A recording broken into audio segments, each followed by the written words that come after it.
Good evening, everyone. Welcome to the January the 9th, 2018 Mayor and City Council meeting. I'll call this meeting to order at 6 o'clock. We will have our invocation followed by the Pledge of Allegiance. Please stand. Bow your heads, please. Lord, please bless this meeting and all participants involved. Please allow all parties to be friends and professional as we conduct the business of the city. I ask these things in your name. Amen. Amen. I Pledge allegiance to the flag of the United States of America and to the republic for which it stands, one nation, under God, indivisible, with liberty and justice for all.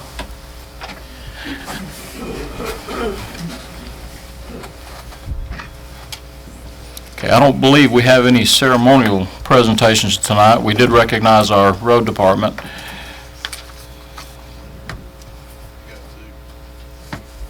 Okay, never mind.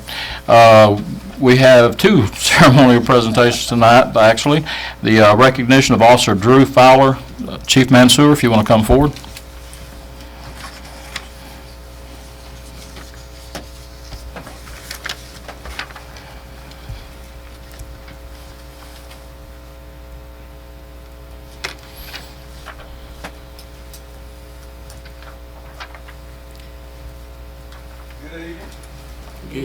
Council. Thank you. On December the 11th, around 10:30 at night, Corporal Fowler went to Edge Road, American Inn and Suites, in reference to an overdose. He was met there by a white male in the parking lot who was not telling him exactly what was going on. Officer Fowler, or Corporal Fowler, went and found a female that was unconscious lying on the bed. Her face was purple. She did not appear to be breathing. He tried to wake her up using different methods. She did have a heartbeat, so he administered the Narcan nasal spray, which is used for an overdose. He recognized it as an overdose. And so he did administer the spray. After he did that, within about 15 seconds, she began breathing noticeably, and she opened her eyes. We feel that because of his quick action and reacting to this incident, realizing that it was an overdose, that we believe he saved her life. So we would like to recognize him tonight and let him know how much we appreciate the job he did.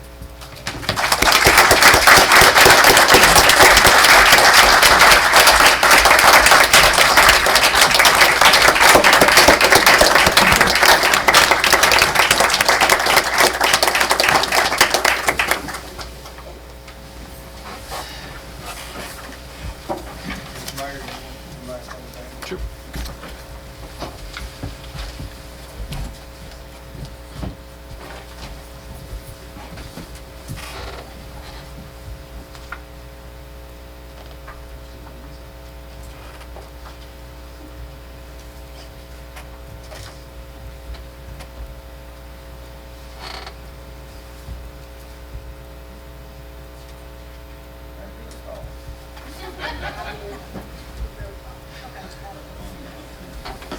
We'd like for his family to come up and get pictures.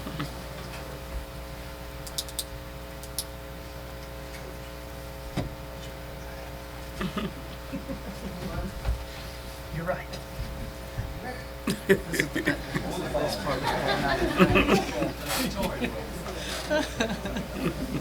is my wife Laura, my 2-year-old Lincoln. I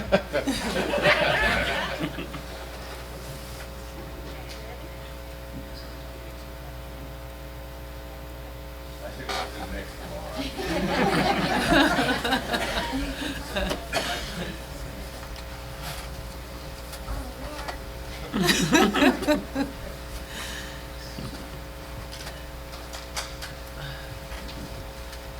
Our next order of business is to swear in our latest council persons. If y'all would come down, we'll swear all three of y'all in at the same time. While they're making their way down, I just want to say what a pleasure it is for me, since I've been the mayor for working with these three individuals. I have found them to be very pleasant. We have our disagreements, but when we do it in a professional manner, and I appreciate all of y'all more than you will ever know, all of your input.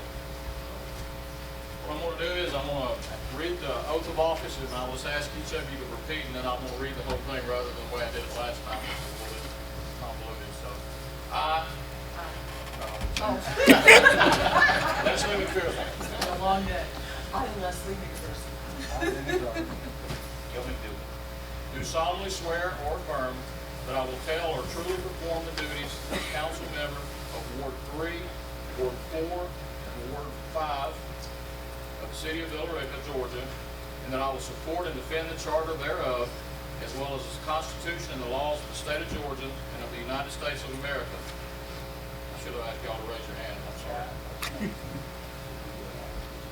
Guess we should start this over again. Make it.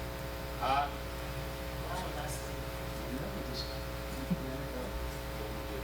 do solemnly swear or affirm that I will well and truly perform the duties of council member of Ward 3, 4, and 5 of the city of Villa Rica, Georgia, and that I will support and defend the charter thereof, as well as the Constitution and the laws of the state of Georgia and of the United States of America. I further swear that I am not the holder of any public money due this state unaccounted for, and that I am not the holder of any office or trust under the government of the United States and any other state or any foreign state, which by the laws of this state I am prohibited from holding, and that I am otherwise qualified to hold said office according to the Constitution and laws of the state of Georgia, and will support the Constitution of the United States and of this state, and if elected by any circuit or district, that I have been a resident thereof for the time required by the Constitution and laws of this state. So help me God. I do. Congratulations. Thank you.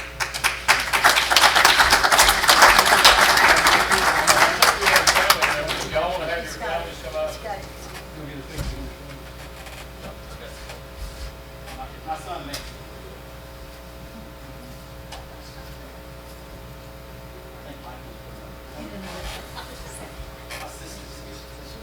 We're good. Mike said we're good. You're good? We've done this. All right.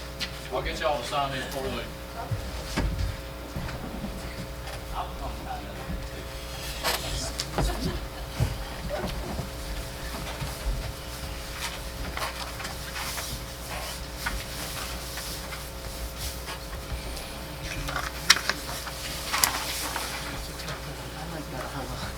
Okay, the next item on our agenda is comprehensive planning presentation by Mr. Ron Huffman from Wood Environmental and Infrastructure Solutions. Ron? Thank you, Jeff. Again, my name is Ron Huffman, Director of Planning for Wood, but you'll see it's AMEC Foster Wheeler, so we're two companies essentially. But not a stranger to Villa Rica, just as an FYI, some of you may remember, but in addition to being a city planner, I'm an architect, and that little amphitheater over there is one of my little projects from a number of years ago, working with Jeff in the design of the amphitheater, and got here early to take some pictures. It looks like it's holding up really well over the years. But anyway, I just have a very short presentation tonight, just an introduction to comprehensive planning, what it is, why we're going to do it, process we're going to go through.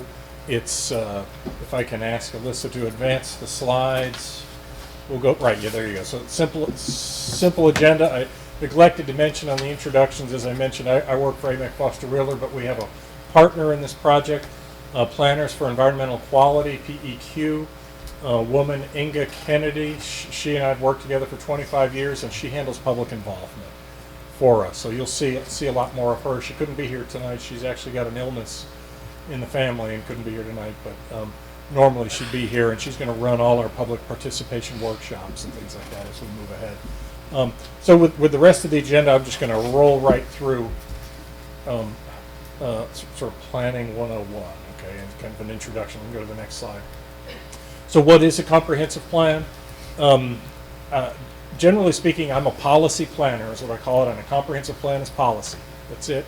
With your help, the elected officials and with the citizens, we're going to write the policy for the city for the next 20 years. Okay?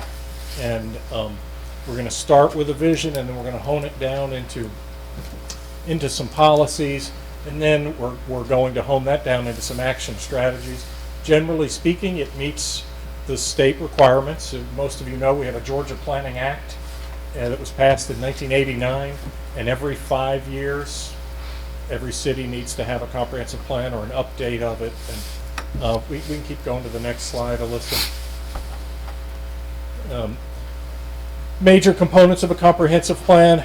So the first 4 bullets there, we're going to spend time assessing and understanding the community. That's population, statistics, and demographic information, social information. We're going to use that data, working with you and the citizens in public meetings. We're going to prepare the goals and strategies and then create that vision and policy statements. We're going to hone that down into a development action, and then you'll see we're going to come up with a 5-year action strategy. It's going to be very public involvement intensive. We'll have workshops, charrettes. We're going to have an open house to get folks here and otherwise in the community involved in the process. Alyssa, if we keep going. What a comprehensive plan is not, as I said, it is a policy document, and it frequently gets confused with other aspects of planning. It is not a regulation. It is not a zoning ordinance. It is not zoning. It's not an ordinance of any kind. It doesn't create new regulations. It doesn't change zoning. It's a policy document that's going to set a vision for the next 20 years. Okay. Keep going. Alyssa, thank you. How often is it updated? I've already mentioned every 5 years. And the last full plan you had was done in 2005, so probably a little bit overdue to look at a whole new plan, but been pretty faithful in your updates. And that's the critical pieces that every 5 years we keep updated. So, but we're gonna overhaul and do a whole new plan. And part of the reason for doing a new plan is you've had a lot of other plans done in your community that need to kind of all be brought together. You've had your downtown plan and your vision. It's a beautiful, beautiful document. We need to make sure your plan is integrated with the adjacent counties like Douglas County and Carroll County. Make sure we're all talking and working together in our planning. So that's another reason to do a comprehensive plan, but make sure you're current with everybody else around you. Planning process, go through that real quick because I don't want to wear you out, but it's people intensive, and we're going to look to answer these 4 questions. The what have you got, which is kind of the statistical analysis. The where are you going is sort of our way of saying, without doing a plan, this is where you're headed. And that 4th box, where do we want to go, is really where we work on our vision and our goals to answer that question. And I think if we keep going, Alyssa, I think I highlight each one of those as we go through. Yep, so the first 2 questions, I've already mentioned them. Statistical analysis, where do we want to go? That's where we're going to have a lot of public input, kickoff meetings, workshops, and I think later on your agenda tonight, you're going to be voting on a steering committee. Almost every comprehensive plan that I've ever done, we work very closely with the steering committee. The steering committee becomes the voice for the comprehensive plan. They help us bring public involvement in the process. They help us as we start steering. They help work with us to help steer the plan. So a very important role tonight. So look forward to that and keep going. And how do we get there? It's great to develop this vision and these goals, but we need that 5-year action strategy that we can start checking the box that yes, we've accomplished these things. And we typically, as a city, when you do your capital improvements, you address these things almost every year. You look at them, but we'll develop a 5-year strategy for you. And I think that maybe is at the end. Oh, okay. How do we participate? Keep going, Alyssa. I think the last slide in the presentation is it's really a good comprehensive plan. Has a lot of public involvement. The folks here tonight, you've got your sign-in sheet for speaking, but if we can get folks that are interested in the comprehensive plan to add their name or provide to Alyssa, they can be put on our mailing list. We have a survey, and maybe you guys have already seen it, I'm not sure, but we have a online survey. I think it went online yesterday or today. I'm not sure if Lenise is here, but went on today. It went on today. So we have a website survey. There's about 20 questions. It's really, really easy to answer, but it helps give us some guidance as we develop goals and policies. So public that's here tonight, we encourage you to check the website, sign in if you're interested. And then, of course, we look for announcements for public workshops.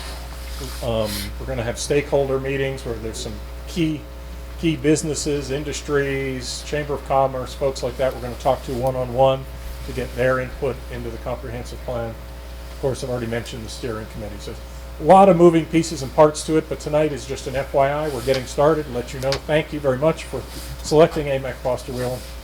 We look forward to working with you. And if you have any questions, happy to answer. I know it was fast, but you have an agenda, so I didn't want to bog down. We'll have a lot of questions. Yeah, I'm sure. Okay. I would like to just echo Ron's thoughts, and I'm going to say this: we've got a good crowd tonight, a lot of employees here, but get the word out to your subdivisions. This is one of the most important things that this city will have done in the last 5 years or the next 5 years. This will lay the groundwork and the roadmap for where we are as a city. In regards to subdivisions and overlay districts and commercial and residential and industrial, and these things are very important to this community. And I would like to, we'll have some statements for the newspaper to get in there, but get the word out through Nextdoor, through Facebook, through however means you can. I know Councilman McPherson and Councilman McDougal are really active with emailing, but contact me. Get on my website. Get on my Facebook page. This is extremely important for this city, and it is not going to make it. It will not be a successful document unless it starts from the citizens and works up. It shouldn't work the other way. So be involved in the process. Thank you, Ron. Okay, next item of business is my State of the City address. So if y'all will indulge me for just a few minutes, I'm going to give you a whirlwind tour of where my last year is going to be. And let me just start off by saying that when I was reading several different websites and how to do a State of the City or a State of the Union address, got a lot of pointers. Most of them said start with a joke. And if you know me, that's pretty easy. I've got a pretty good little repertoire of jokes, clean jokes, that I can tell too. But I thought long and hard about it. I thought, probably the best statement I can make tonight is to say that I'm wearing my Georgia Bulldog shirt and my tie. Go Dogs! I'm proud of my dogs, and that's going to play into what I'm going to tell you, because it's been a good year for the Georgia Bulldogs. It's been a very good year. And to equate it to one loss last night would be a disservice to those men and those coaches and those cheerleaders and everybody else that had to do with the Georgia Bulldogs. So I'm proud of my Georgia Bulldogs. Congratulations to the Crimson Tide. The best team won on the field, but okay, I'm getting some get some fist pumping out in the audience out there. So, but yeah, I thought that would be a good segue into what, because it has been a good year for the city of Villa Rica. So without further ado, I'm going to read this. Citizens of Villa Rica, elected officials, staff, and friends. A little over a year ago this month, I took office as your mayor. During my campaign and during the months that followed, I have listened intently, learned a great deal, and helped to move us forward as a city. Tonight, I can say that the overall state of the city is sound and that we are making progress toward our goals to make it stronger. I believe that we are stronger because collectively, the elected officials and staff are working together as a team, and we have a better understanding of, and I have bullet points here, where we are now, what our current conditions are, what our challenges and opportunities are, what our goals and objectives are, and how we're going to develop and manage a plan to get us where we need to be, and that's our plan of action. I truly believe that when we all work together, there is nothing we can't achieve. I stand on that promise, and I say that we don't wait for the future. We're going to create the future. To begin, I want to thank the City Council for working together to make things happen. I would also like to thank our elected officials in Douglas County and Carroll County, as well as our state delegation.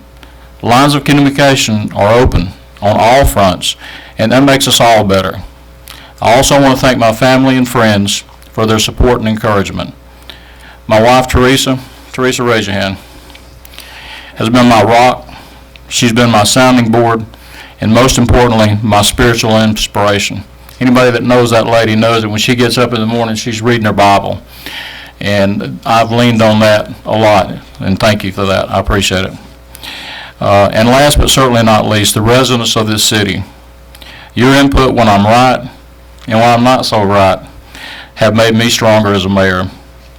During my campaign, we talked about vision and facing challenges, and I want to begin with a summary of the highlights of my first year as your mayor with those goals. Finance.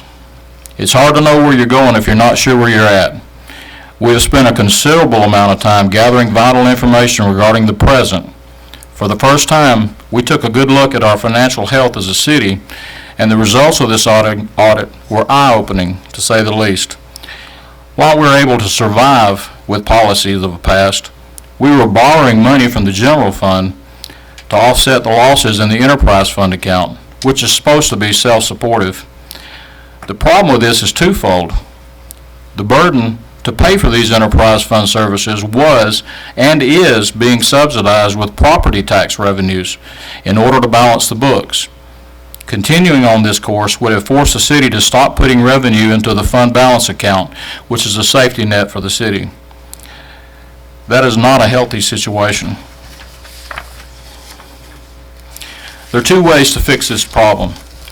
Raise property taxes through an increase in the millage rate, or raise fees for those services in the enterprise fund. The decision was made after considerable discussion in public meetings to roll the millage rate back, making it the lowest in 10 years, and to charge enough for the services to break even.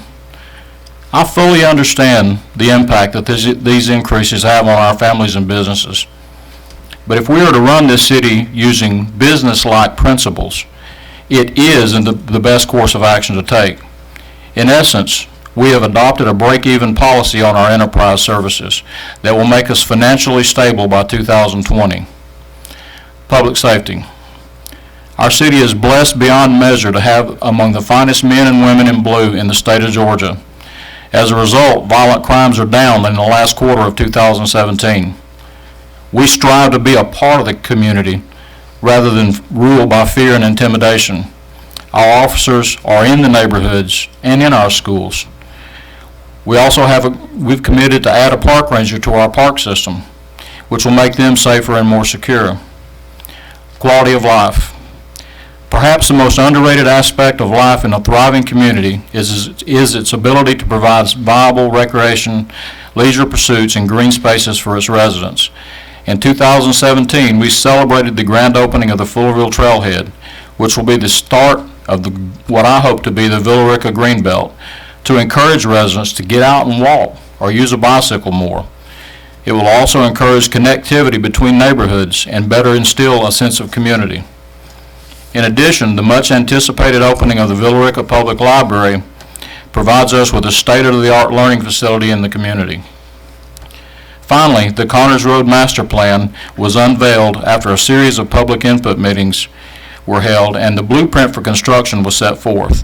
When this park opens, it will feature walking trails, a picnic area, dog park, and playground. It is truly a passive recreation facility and will be the first in Villa Rica's history. Infrastructure. In 2017, we significantly increased our efforts to documenting existing problems with our aging water and sewer lines and systems. Low water pressure in parts of our city has to be addressed now. In other parts of the city, water and sewer lines are completely deteriorated and are actually missing in the ground. In some cases, water is running through clay. Making emergency repairs on these lines is like putting a Band-Aid on an amputation. Water quality has been an issue, and although the water is safe to drink, it is certainly not aesthetically pleasing in some cases and in some parts of our city. We are also dealing with unaccounted for water loss at an unacceptable level. On the wastewater side, there exists a lack of adequate capacity at our city's north plant, and there is no connectivity to the new west plant. This could limit our ability to provide sewage for new homes that were permitted years ago. Specifically, our game plan is, number one, to address the issues now by securing funded for major construction improvement projects through the Georgia Environmental Finance Authority, or GEFA. Number two, to make the enterprise fund self-sustaining in order to fund projects and improvements in the future. This will take a few years, but will allow the fund to pay for much-needed improvements to replace the GEFA funding projects. Number three, manage the systems more efficiently. We need to continue best management practices and develop proactive water meter replacement programs to find the missing water and billing correctly for those residential and commercial and industrial customers throughout the city. Staff is developing bid documents as we speak to aggressively address the issues beginning in 2018. The City of Villa Rica is also facing increases in the rates charged by our primary supplier, the Carroll County Water Authority. In fact, we were given notice in 2017 of their intent to raise the rates to the city 125% over the next 5 years. While we produce a large portion of our water in-house, we depend on Carroll County for a significant portion. With an enterprise fund that is already not paying for itself, this fact compounded the problem, and the present rate structure simply was not advisable. We have reopened discussions with Douglas County Water Authority to explore our options for the future. Finally, we have committed to finding ways to address the debt service on the $32 million wastewater reclamation facility, rather than wait until 2020 when the payment increases. In my estimation, it is fiscally irresponsible to wait until the payment is due and then find a solution. Transportation. When I moved to Villa Rica in 1998, the Villa Rica Bypass project was already planned, and the city had committed funding hundreds of thousands of dollars to its creation.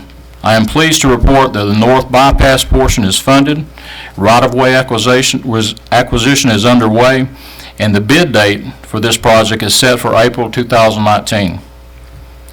Traffic is a problem in Villa Rica, and we must address the issues now.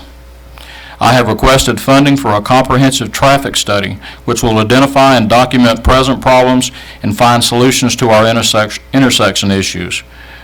We are a city crisscrossed by state highways, and I am pleased to report that our relationship with GDOT is good. But it will also require intense planning and good decision-making in the future as we grow smart. It's not feasible to stop growth, but we can manage it proactively. When an application for new development is made, its effect on traffic flow and impact to the neighborhoods surrounding it must be addressed. We have many serious situations with our roads and in particular intersections. We are working with GDOT on improvements at Hickory Level Road and Highway 61, and a plan has been presented to the city. This GDOT project could begin as early as 2018. We are also continuing discussion regarding the need for a traffic light and pedestrian crossing at Rocky Branch and Highway 78 at the high school. There is a need for overhead lighting at Exit 26 at the Exit 26 interchange, and GDOT supports this concept as well. Finally, we are revisiting the reverse angle concept on Wilson Street in downtown with our business owners and expect to return the street to its former state. Economic development. One way to offset the cost of government services to the citizens is through economic development.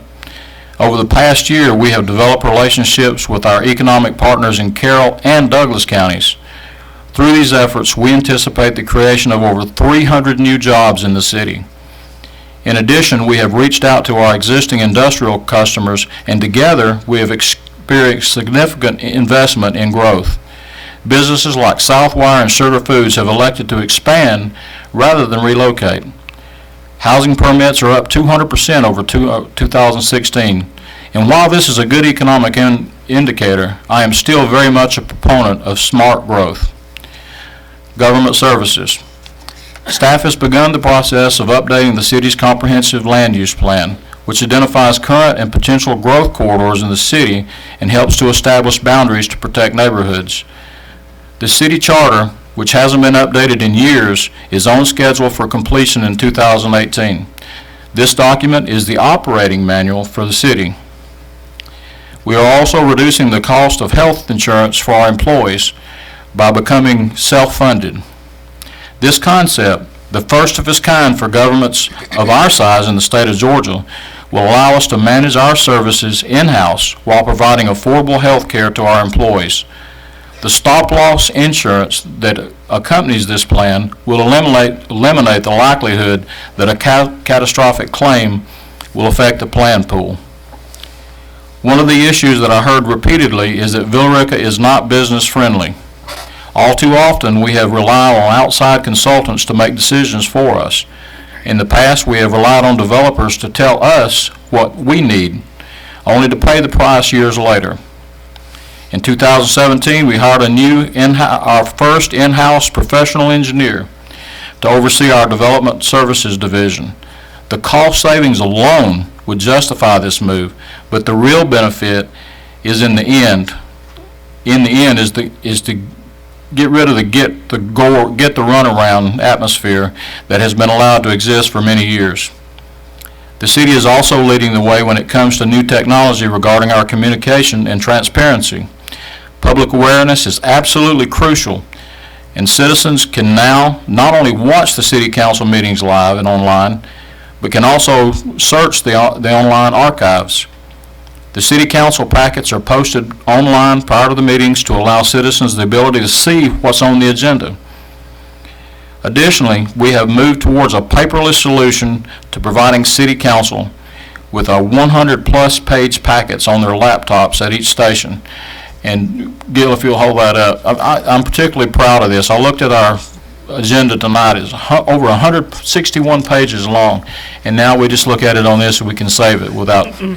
So that's.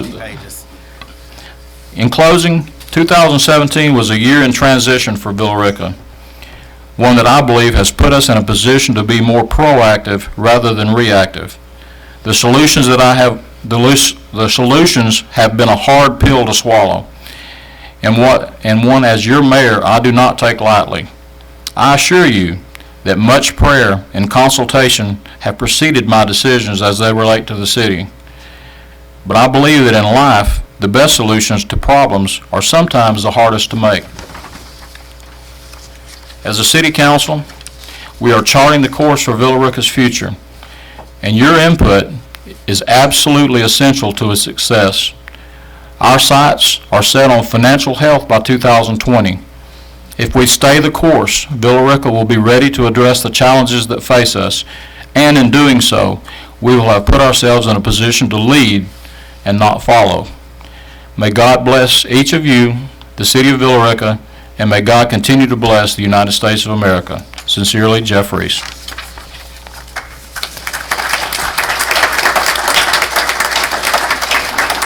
And I have several up here. If y'all want to grab one of those on the way out or now or whenever, just feel free to do so.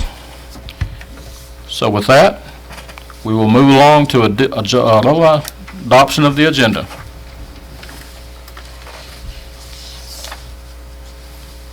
Ladies and gentlemen, do I hear a motion that we adopt the agenda as written? Leslie, don't you have something to add on planning and zoning?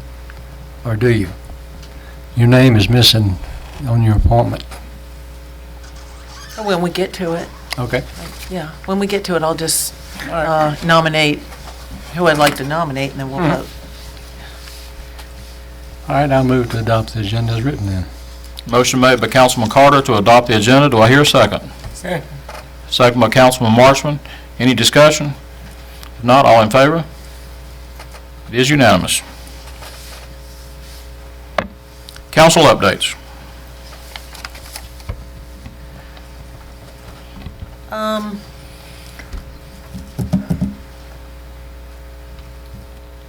You know what, I think somebody's going to make a public comment in regards to it, but I'll just mention quickly that something that came to my attention during the freezing weather was that in my ward, as I was going out and checking on things, walking and that sort of thing, was that we did have some pets left in some really not good situations, and some of them it's not just during the cold weather.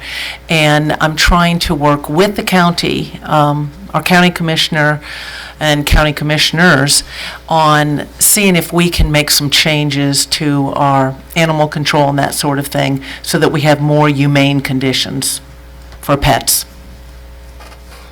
Thank you, Councilman, for leading that effort. Anybody else? Okay, if not, moving on to the next item, public comment. Anyone wishing to give public comment, please come forward at this time. State your name and address at the podium for the record, and please limit your remarks to 3 minutes.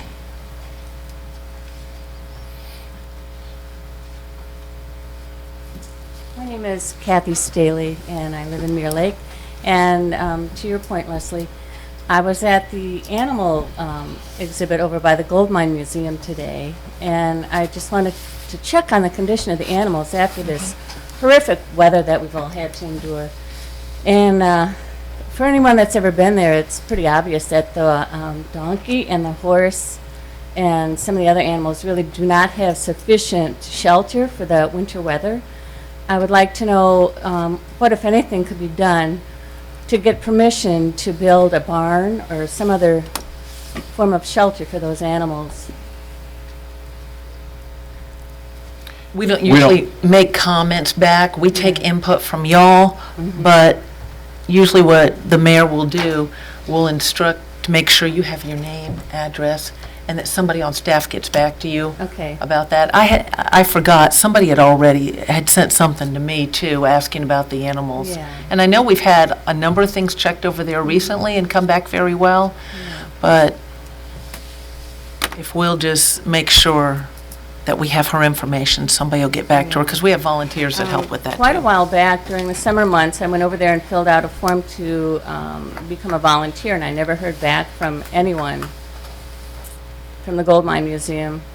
So I was kind of disappointed in that. And then I was also hoping that the issue of the Norfolk Southern train blocking the intersection was going to be brought into discussion either this evening or at some point in the not-too-distant future. Thank you. Thank you, ma'am. Jeff's in charge of trains.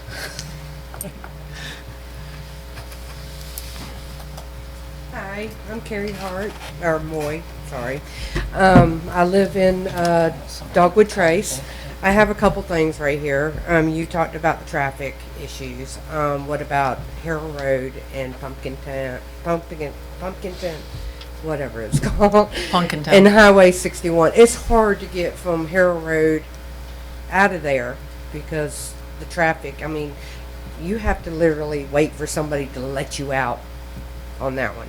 Okay, that one, the animal control. My question is on that one is that we had some stray cats, and because one of our neighbors decided to feed one, they weren't considered stray anymore. And they were going to charge us, animal control was going to charge us $175 per cat. And there was like 10 cats out there. And they were all hiding in my yard, and I was not feeding them.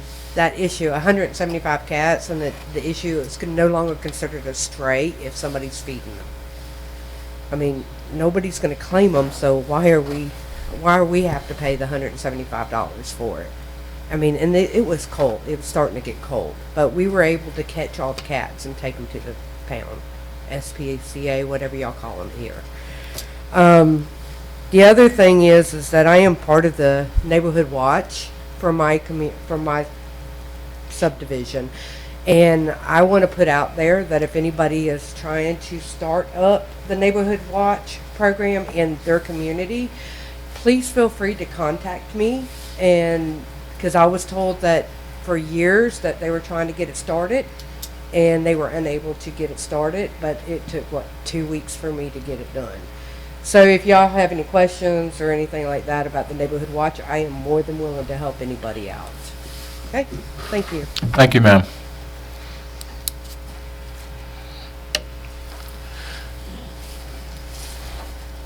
Hello, I am Melissa Hollander from the neighborhood of the Reserve at Reed Plantation. I am also a board member of the Carroll County Humane Society. So to your question, To clear it up, because this is often a big confusion in our county, in our community, the Humane Society or an ASPCA or any other humane group does not run the county shelter. The county shelter is a kill shelter, and it is run by the county, and we pay for that shelter to run as citizens. Animal control is a separate entity than the shelter, so it might have been okay, so what they tell you versus the shelter might sometimes also be opposite things. Okay. But speaking of animal control, I want to bring about to light again the issue that Councilman McPherson mentioned. You know, if you're listening now, there's a lot going on social media, especially on this issue of below freezing weather, which is considered 30 and below, and how vets and Humane Society members and people who just love animals completely understand and know and are trying to educate others and help them out by telling them you need to bring in the animals. While it might be fine to leave out animals for a large majority of the time here in Georgia, during these freezing weather conditions, 30 and below, it is not. And when it's very, very hot in the summer, that's another issue. And so I am going to pass out to all of you, if you don't mind, a little story from NPR saying how cold is it to be too cold for pets. In that regard, animal control does not have a lot of bite or power to help out people who are saddened by seeing animals in these conditions. I know myself and the Humane Society, we've knocked our heads against the wall with animal control for a numerous number of houses, including people across the street from me. And fortunately, through the actions of Councilwoman McPherson, she was able to actually get some action. And her going down to the City Council of Carrollton also started brewing other things on Facebook and everything with the Humane Society. And so there's going to be a big push to talk to the City Council people, the County Council people, about changing the city ordinances. 2 years ago, the Humane Society attempted to do that and get tighter regulations. We only got a few steps ahead. But we very much want something to be done about these animals left out in the cold. Once again, to use your metaphor, a Band-Aid on an amputation. We have started a program as of the past 5 days and have gotten over 330 shares and many, many comments on Facebook called Shelter Me. And so we are asking for donations of dog houses. We are asking for donations of hay and other financial things. No matter how small or large, we accept that. And if you know someone who needs help, we want to help provide those animals with some kind of shelter. The best thing is to be bringing them in. Once again, this is a Band-Aid on an amputation in terms of providing hay, blankets, dog houses, helping to educate people. It's a matter of cruelty. It's not kind to leave an animal out in these conditions. Think about yourself and how you would want to spend the night out in the cold with a freezing water bowl, no water to drink. And I can elaborate on other various things and communications and issues we've had with animal control. We hire them, so I think we need to hold them accountable. And I think we need to ask the county for better regulations to help reflect the love that people have in this community for animals. So once again, I have our Shelter Me little pamphlet to pass out to all of you also, and a little pamphlet of ours. So. Thank you, ma'am. And I'll leave pamphlets for people, out on the table if they'd like that also. Your cat stuff. Yeah, I don't have an official copy though. Thank you, Melissa. Thank you. Because getting the mayor to really talk to the council will make a big difference to them. I'm Nancy Jones, 17 Hickory Trail. First of all, I want to thank the City Council and Sarah for sending out an executive summary and for the picture graph that you gave. I know that the seniors in my area are very pleased with the idea that they now have a better idea of what was going on with the water and the solutions, so thank you again for that. The other thing I'd like to do is to thank the city workers, particularly. I know that on your website you have a picture of all of them and thank them for the work that they've done during all of the weather. But I want to, as a citizen, also thank them. I mean, they're out there in my area every Tuesday morning, and the immediate cleanup, particularly with the inordinate amount of trees and branches that have gone down, they did an awesome job. So again, thank you for that. But that brings me to my third point and final point, is that I have been teaching a class 2 days a week at Georgia Highlands College. When I come home on Highway 61, at the intersection of 61 and Punkintown Road, there are 2 dead trees. The limbs are hanging over 61. Several years ago in Florida, I lost a dear friend when a branch fell on her car. Her 2 daughters in the car were not killed, but she was killed instantly. I am fearful every time I stop at that stop sign to hit that intersection. So I would respectfully ask that someone go in there and see what they can do about removing those limbs before they fall on someone. Thank you. Thank you, ma'am.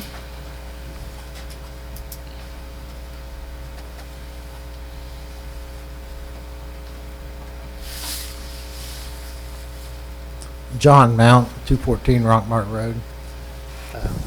I just wanted to thank council and the mayor for standing up and getting this water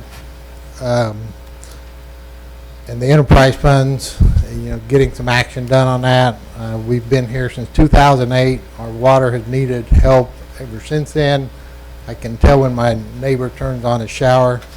So I very much appreciate these new water rates. I know it's going to be hard on some people, but it's something we use. I bought a pickup in 1973 for $2,600. I don't expect to buy one today for that. So you have to pay for what you're getting, and I really appreciate that. The other thing I'd like the city or the council to do is consider the override of the veto on the employees. Like the last lady said, our employees are great. I manage several people. If you want to keep the good people, you have to pay up with what everybody else pays. And I think we just need to make sure we're paying our guys good and keep the good employees we got. Thank you. Thank you, sir.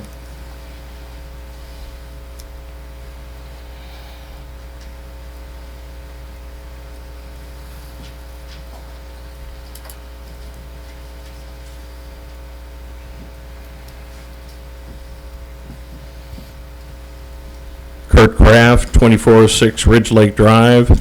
This is a follow-up to the police report that I received from David Becklin from the last meeting. After reading it, I've decided that I'm going to present, I guess it would be Elisa, with an open records request regarding a meeting that was held by the city in an email I received on October the 16th where this matter was discussed, and it was decided by the city that the cell phone that the clerk at Russell Cellular downloaded somebody else's information to my phone, including her text, somebody else's text, pictures, emails, everything. They determined it was not a crime. After reading the police report and comparing it to the report results of another agency, the girl's testimony or whatever she wrote down conflicted. So between that and the fact that in his explanation, both the mayor and the officer that went out and presented the report had the company name wrong, I am questioning the quality of the investigation. So I'm submitting an open records request for that. The mayor had mentioned safe water. I'm going to file another open records request for that because in our mail, actually our water bill, we received a statement from the water department where it said important information about your drinking water, and in one part of it they failed to test, and I'll just read it. During January of 2016 to December of 2016 monitoring compliance period, we did not test for inorganic chemicals and therefore cannot be sure of the quality of your drinking water during that time. And again, if it wasn't for my wife seeing this, she pays this bill, I wouldn't have seen it. The second one is the shocker. From January of 2008 to December of 2016, 9 years, they did not monitor and test for radionuclides and therefore cannot be sure of the quality of our drinking water during that time. given my experience of waiting for answers and then spending 5 months on this issue, that's why I'm submitting this open records request to get that information without having to wait that long. If anyone likes, I've got a copy of the letter from the water department if they did not see it or they discarded it. Thank you. Thank you, sir. Anybody else?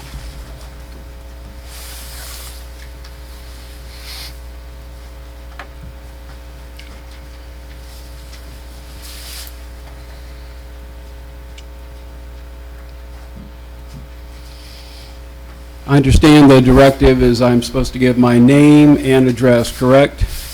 And I assume that you want me to answer it truthfully, correct?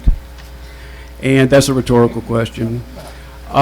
Should I tell the whole truth and nothing but the truth, so help me God? Should I go to Superman? Some of us can remember Truth, Justice, and the American Way. And all of you, when you signed to run for office, all of you signed a document saying that the information on that document was true and accurate and correct. So the commonality in all of this is the word truth. So without any reservation, my name is Michael McPherson. I live at 103 Chadwick Place, Villa Rica, Georgia, 30180. I can assure you I don't need a lawyer to interpret where I live. I know where I live. You can call it a domicile, a residence, whatever you want to do, but I can, without any reservation, can say that.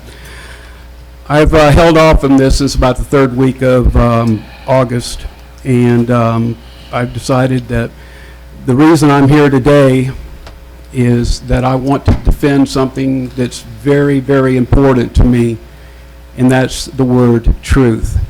The Latin is veritas.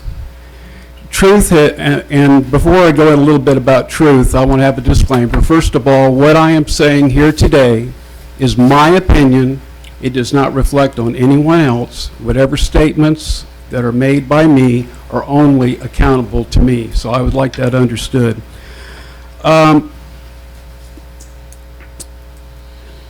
Truth seems to be forgotten. It's truly been forgotten. And as Simon Wiesenthal, and I won't go into the background on him, but he was the man who constantly pursued the truth to make sure that people would remember that there was a Holocaust, and he also went out, obviously, and was a Nazi hunter. Like I said, it just saddens me sometimes that we don't consider truth for what it is. It's a moral absolute. There's no such a thing as a half a truth. It either is or it isn't the truth. Sometimes it's hard to prove the truth because it's shrouded by lies and deceit. And it's hard to prove. But if you really, really want to seek out the truth, you can find the truth, no matter how many lies or deceits that are there. The truth is also the cornerstone of all great civilizations, and even in God's law. And if you want to use the Bible as a historical or as an accurate document, the story of Ananias and Sapphira, both of them lied, and God took it pretty seriously. He had the angel of the Lord kill both of them. So if God thinks that truth is important, then I think it is.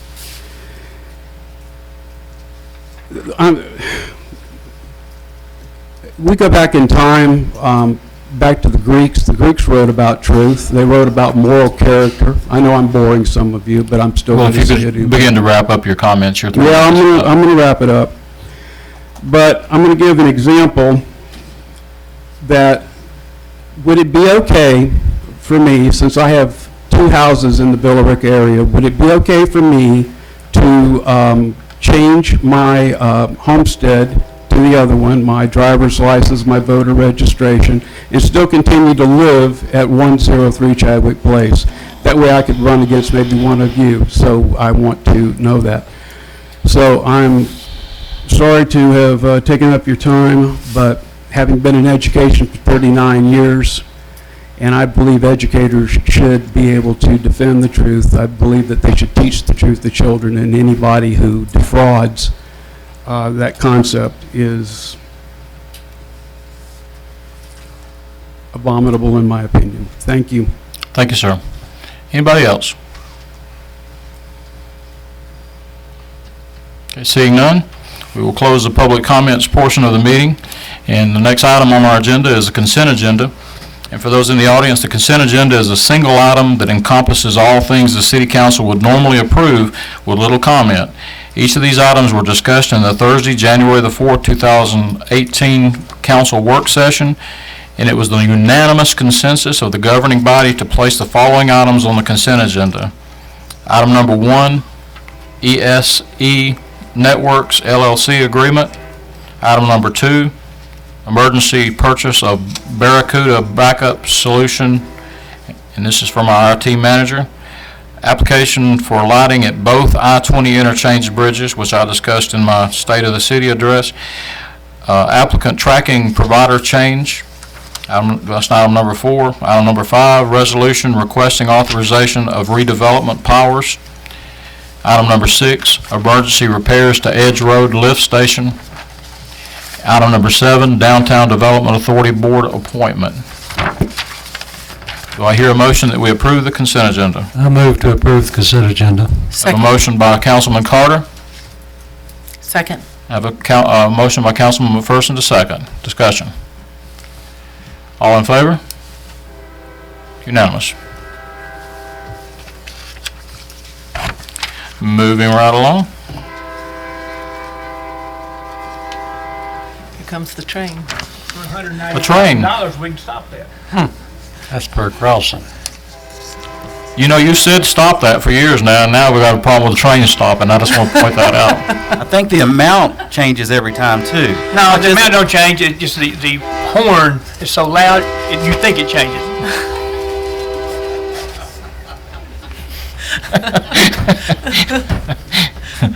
Okay. Tab A, governing body. Okay, first item on tab A is election of our mayor pro tem for 2018 calendar year. I would, Mr. Mayor, I'd like to place the nomination of Gil McDougal for that position, Mayor Pro Tem. Councilman Carter has nominated Councilman McDougal. Councilman McDougal, will you accept if you're elected? Yes. Any other nominations? If not, we'll close the nominations. All in favor?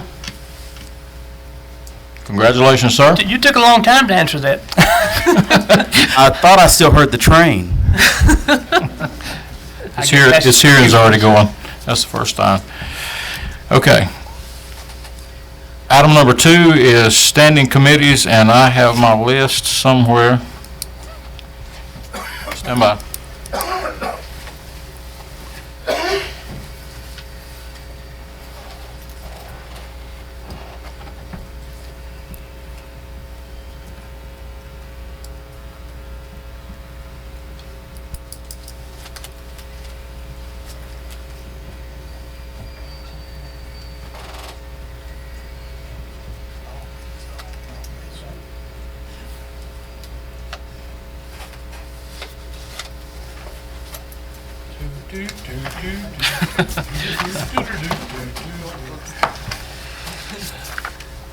Okay.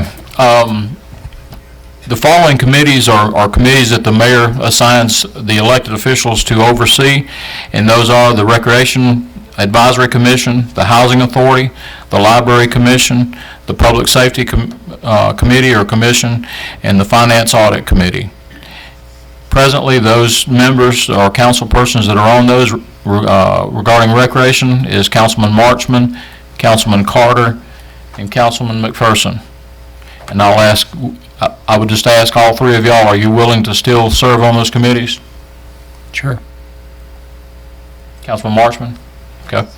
All right, Housing Authority, Councilman McDougal, Councilman Marchman, Councilman McPherson? Yes. Yes, okay. Library Committee or Commission, Councilman McDougal, Councilman McPherson, Councilman Marchman? Yes. Okay. Public Safety Committee, Councilman Best, Councilman Marchman, Councilman Carter. Yes. Yes. That's Public Safety. Yes. Okay. And Finance Audit, Councilman Carter, Councilman McDougal, and Councilman Best. Yes. Yes. Okay. We'll get it. Can we get an update? Yeah, I'm gonna Get an say, updated list, just, yep, I'm gonna say something, a few things, but, David, do we need to make this in the form of a motion and vote on it, or is this just appointments?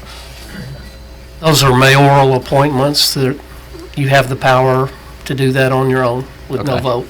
Thank you, sir. I would like to make a few comments on our committees. I said this when I ran for mayor, and I've said it throughout the year. I want to re-energize our committees this year. I want that to be one of our goals as an elected body. I want each one of these groups, each one of these commissions and boards to have a purpose. I want them to have goals. I want them to involve the citizens, and I want them to be involved in the budget process when it comes to us this fall. I think it's absolutely imperative. And being a department head for some 14 years in the Recreation Department, I know that if you energize these boards and you give them a reason to actually show up, they will be involved, and they will be invaluable to each of our departments. And so I challenge our city manager and I challenge our department heads to make sure these boards function, because if they don't, it's a reflection on you as a department head. So I encourage all of you to do your best to get these boards involved. I believe I'm right, David, you correct me if I'm not, but since these are boards appointed by these elected officials, they are supposed to be preceded by a schedule of their meetings, Yeah, they are subject to open meetings, yes. and they're supposed to have printed agendas and minutes of those meetings. I haven't seen minutes from some of these boards since I've been elected. So I'm just, again, Mr. City Manager and department heads, if you are in this room, just know that this mayor and these council people have made it clear to me that they want these boards to be involved. And I want to see minutes filed with our city clerk so that we can go in and look at those and see what's being talked about and what our community is saying about our different departments. That's very important to me in this board. And in 6 months, Tom, I would like us to review each of those committees, and I would just challenge the elected officials up here, me included, to attend these board meetings. Once we get that schedule, I know there's one particular committee that hasn't met in many years. Many years. So I would challenge you all to attend those meetings, and you don't have to announce it, just show up. Show up at these meetings and see what's going on. Citizen input is very important to me, and having been on the other side, actually two sides, starting out as a resident and then as a department head for some 14 years, I know the benefit of these boards, and no one will ever convince me otherwise. So that's my challenge to not only our council, but to our department heads and to our city manager. And I would like to see a list, Tom, of who is on our different boards.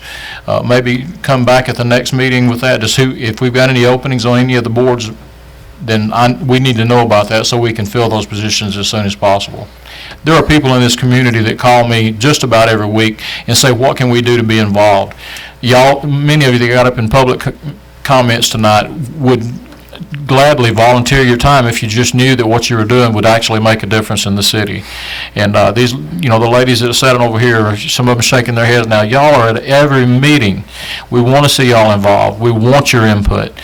This city cannot survive with elected officials making promises and making guarantees and making decisions for you. It's not built that way. That's not what a democracy was built based on. So that's my statement. Jeff, just real quick too, if anybody, go ahead, sorry. Recreation is Shirley. Councilman Marchman. Where did I go on my list? Carter, McPherson, Marshall. Councilman Carter and Councilman McPherson. Would I get put on rec? I guess I missed that one too. Thank you. Okay. That's why I need a copy. And if anybody has volunteered and you don't get a call back, we do want to know that. So, I mean, if people are coming and asking to volunteer and somebody doesn't get back to them, call City Hall. Call City Hall, say you volunteered, nobody got back to you, and tell them when and where. That's why we pay the big bucks, right, Tom?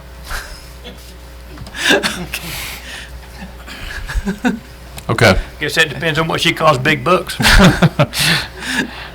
Okay. And what kind of day it's been. Item number 3 from tab A is approval of meeting minutes. Ladies and gentlemen, you have before you meeting minutes from the November 2nd meeting, 2017, the November 9th, 2017 meeting, and the December 5th, 2017 meeting.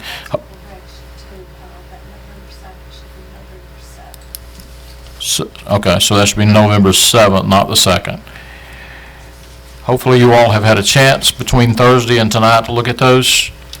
Any changes? If not, I would entertain a motion. We approve the minutes as presented.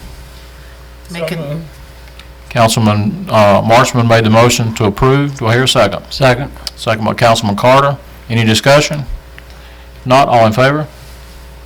Unanimous. Item number 4, override veto for pay parity increase. And I just want to say a few words before this council does whatever they feel led to do. A comment was made in public comment about employees deserving the pay parity increase. And I want to make it plain, and I said so in my veto. This is not about not wanting pay parity for our employees at all. I was an employee. I am 100% in favor of pay parity. The reason for my veto was it was done in what I've considered an 11th hour type move, and our city manager was put in a position where he had to come up with the money to balance that for 2018, and nothing against the council person that made that motion, but I think that in the future I would just like us to put a little bit more consideration into it, and if not wait until the 11th hour to make a change to our budget like that. So with that said, I spoke with Mr. Mecklin about this, and the issue that I have, again, is not about the pay parity for the employees. The issue I have is because there were some amounts, the majority of the funds will come from general fund, with smaller amounts coming from water, sewer fund, and sanitation. Now, I've been doing this 24 years, Ms. Marchman. I don't get a lot of phone calls, but I got a lot of folks upset because we are, quote unquote, going up on rates, and now we're going to take some of this money and pay it for our salaries. That's the reason I object to where it come from. I hope that we do not override the veto. I hope that just after we do not override the veto, that I'm going to make a motion to allow the city manager to find the $45,000 from funds other than the water, sewer, and sanitation to supplement the pay parity fund. But I just don't think it's good business for us to go up on the rates and then take money out and put that into salaries. I was the one who proposed the amendment to the budget for those employees that were on the lower rung, and this is the reason I did it. Not only had we discussed it over a number of weeks, that we had some employees left behind. What happened is we have some people that are paid between, say, $9, $10, $11 an hour, and we had made adjustments for a number of employees, including the police department, which is probably our largest department, recreation, various areas where most of our people had been brought up on the scale on what we would at least say acceptable. They may not be super well paid, but they were on acceptable level on a scale so that they could, gradually get increases as it was demanded or needed. During that time, there was a small segment that I think we all are aware of that were left behind. Because if you make $9 an hour and you get a 2% raise, that doesn't work the same as if you're a $70,000 a year employee. It just doesn't. So we had talked about it for a number of weeks. Now, what was the last minute was the specific amendment of how to do it. Another council member and myself did approach the staff. We worked out how best to do this because they would be the ones that would have to implement it. So we needed to know that there was going to be funds for it, who were these employees, how many, and what amount would it take to write them. Because a lot of times, these are the ones that you see out in the ditch, 2 o'clock in the morning or whatever, some water main breaks. Now, if I'm incorrect, Tom, you can correct me on this. The reason I believe some of it comes out of water and sewer would be that those employees work in water and sewer, so you would get paid out of the water and sewer. It would come out of that enterprise fund. It only makes sense for what we've been trying to do, that fund pays for what it needs. That's why some of it would come out of water sewer, but most of it would come out of the general fund because that's where most of those employees are. So with that explanation, we were working on the budget right up to the last hour, we do like the fact that it's budgeted and it's not just picked out of the air. I would make the motion that we override the veto and let's take care of these employees that are the lowest paid out of all our employees in the city. Okay, I have a motion that we override the veto. Do I hear a second? Well, I want to have more discussion, so Yeah, I need some discussion too. I'm going to second it. Councilman McDougal seconded. So, Tom, let me ask you a question. No matter what we do, if, let's say we don't override this veto, and let's say the councilman does make some other motion, the money's still if the employee that qualifies for this pay parity works in water and sewer, you're still going to take the money out of that fund, right? Water and sewer and sanitation. Well, So point both- being, both the whichever enterprise one funds. where that employee fits, Correct. the money's coming out of that fund. Correct. So there's really, there's going to be no difference here. We're still going to end up taking the money out of those funds. It may be it may look like this has something to do with the water rate increase, but it doesn't.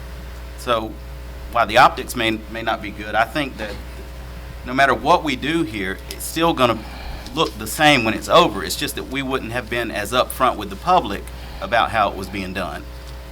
I think that the motion was just very specific, and this council's not used to very specific motions. We normally throw it over to the city manager and say, do it. And then people don't realize what actually happens behind the scenes, and that's what actually happens.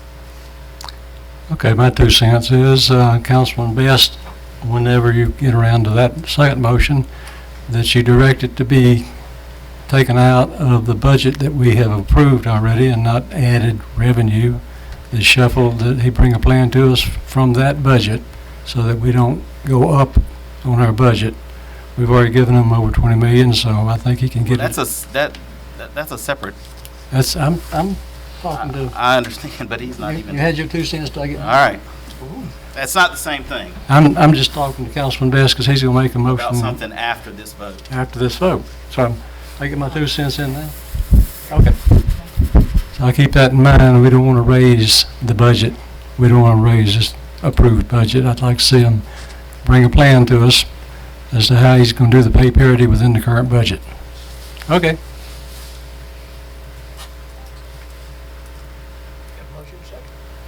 Okay, further discussion?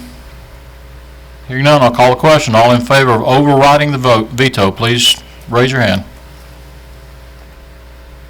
All opposed?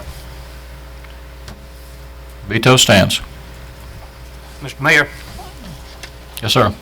I'd like to make a motion to direct the city manager to come up with $45,000, no more than $45,000 for pay parity for the individuals on the lower end of the pay scale, not including part-time employees. Okay. I'll second. Madam, well. Can I would ask you for read- clarification? Would you read the motion, please?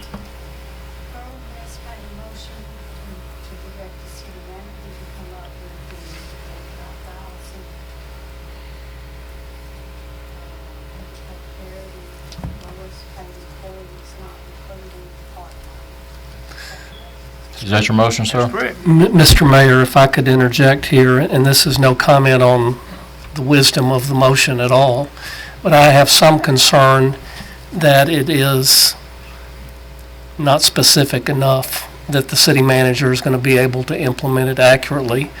Our charter does require, or I will say, ask us to put motions in writing whenever possible. Because this is such a specific motion, I would say that it would be good to get it in writing so that the city manager knows exactly what he's able to do. If it is a time-sensitive motion that, absolutely has to be done tonight as opposed to sometime when it can be put into writing, then perhaps you can waive that requirement. But if it is not time-sensitive, I think you'd be well advised to get it put in writing so that everybody fully understands what they're doing. Yeah, Mr. Mayor, I would like to see... Wait a minute, we've got them. Councilman Best, will you rescind your motion and change it to reflect that, would you ask our city manager to bring back to us His something plan. at the Correct. February meeting? Correct. Okay. Tom, does that give you enough time to bring that back to us? Okay, that motion is rescinded. Would you like to restate your motion then? Thought we had to. I think where we are is that Councilman Best just needs to get in touch with the city manager and work out a written version of what he wants to do and bring it back in writing so that you can So have we it on don't even need to take a You don't vote need on to it. do anything. Okay. All right. Moving right along.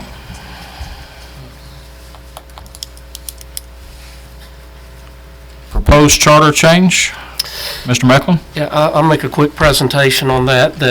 In late summer of 2016, the mayor and council at that time asked that we visit our city charter, which has been in existence for many, many years. There were recurring problems and questions that came up that needed to be addressed with regard to the charter. I was tasked with coming up with a first draft that made obvious changes that needed to be made and also highlighted the policy issues that needed to be considered and decided if we were going to change the charter. Some of those key policy decisions related to the relationship between the city manager and the council, to the relationship between the council and the mayor. Those were the primary two that I really listed some alternatives in there to pick and choose from. We published that in September of 2016. Almost immediately thereafter, we had people go out of office so that it wasn't really conducive to have a full discussion to get ready to go before the 2017 legislature. Then for a period of time, we were out without a city manager, so really nothing more happened on it. This council has expressed that if possible, that they would like to get something before the state legislature in the 2018 session in order to have some of those policy questions answered in the form of a new charter. The initial draft that I prepared, I think, has been posted on the city website. If it's not, it needs to be again. It's a red line version on there so that you can read what the charter already is and what the proposed changes are. Schedule for if we are going to try and get something before the legislature so that they could act on it during this session. I've proposed a schedule that we would again re-release the copy of the initial draft of the charter tonight, to make the public aware that it's out there to be looked at. That from tonight until the January 26th, that we'd accept any written comments from the public about the draft. We got in a number of comments back the last time, some very good comments. One of which I will go ahead and mention raised another policy question that somebody needs to debate and decide, is whether or not we would impose term limits for service on the mayor and council. That issue was raised a number of times, and that's something to be considered. That on January 24th, that the council would host a formal public hearing to allow the public that didn't want to write in to come in and express their thoughts about the charter. The next week then, that if necessary, you'd have a called council work session for the council to talk through whatever you want to talk through about the changes, to see if you can come to some type of consensus about what a new charter should say. And then on February the 1st, which is your next scheduled work session, that you actually call a council meeting to decide if you can vote to approve a resolution to forward a draft to the local legislative delegation. That's really the cutting it pretty close on getting it to them in time to get it through this year's legislature.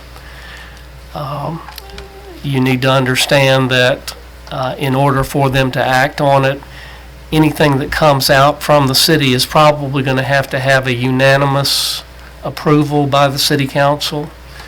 If we send something to them saying that this is what the council wants by a 3-2 vote, then it isn't going to get introduced. If we can't express the near unanimous resolve of the council supported by adequate public hearings, then there's no point in introducing it.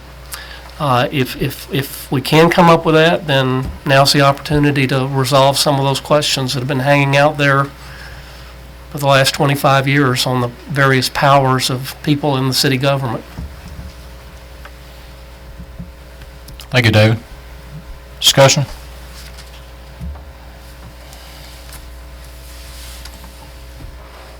I'd just like to, echo David's thoughts. We've been talking about this now for a better part of a year, and it's time to move on. And as I mentioned in my State of the City address, this is the operating manual for the council and the mayor. And so this is very important. So again, I'm just going to encourage everybody out in this audience and everybody that can see me and listen to what I'm saying to weigh in, to call your council person, to call me, to send me an email. Tell me what you think. Look at the version that's online. It's redlined, I believe, David, the one that's online? It is redlined, and there are a couple of parts in there where you got choices, either choice 1, choice 2, or choice 3, and each choice has a different balance of power. So please get involved in the process. Any other comments? Okay. Moving on to item number 7, inmate work detail agreements. Tom? Nope, I'll skip one. Too many check marks. Item number 6, comprehensive plan steering committee. Yes, sir. We have a recommendation here for council to appoint 12 members to a steering committee for the comp plan. As Ron presented earlier in the meeting, we've added Councilman Carter due to temporary absence of Councilwoman McPherson, who's going to be out of town at the first meeting. So you have that attachment. My understanding from Lanice is that everybody has confirmed. Is that correct? So all of these suggestions have indicated availability and interest, and that our recommendation is that you approve these for the 18 comp update. Do I hear a motion to approve? I make a motion to approve the Comprehensive Plan Steering Committee. A motion by Councilman McPherson, seconded by Councilman Marchman, to approve the steering committee for the comprehensive plan as written. Discussion? If not, all in favor? Is that unanimous? Okay. Now, item number 7, inmate work detail agreement. Tom?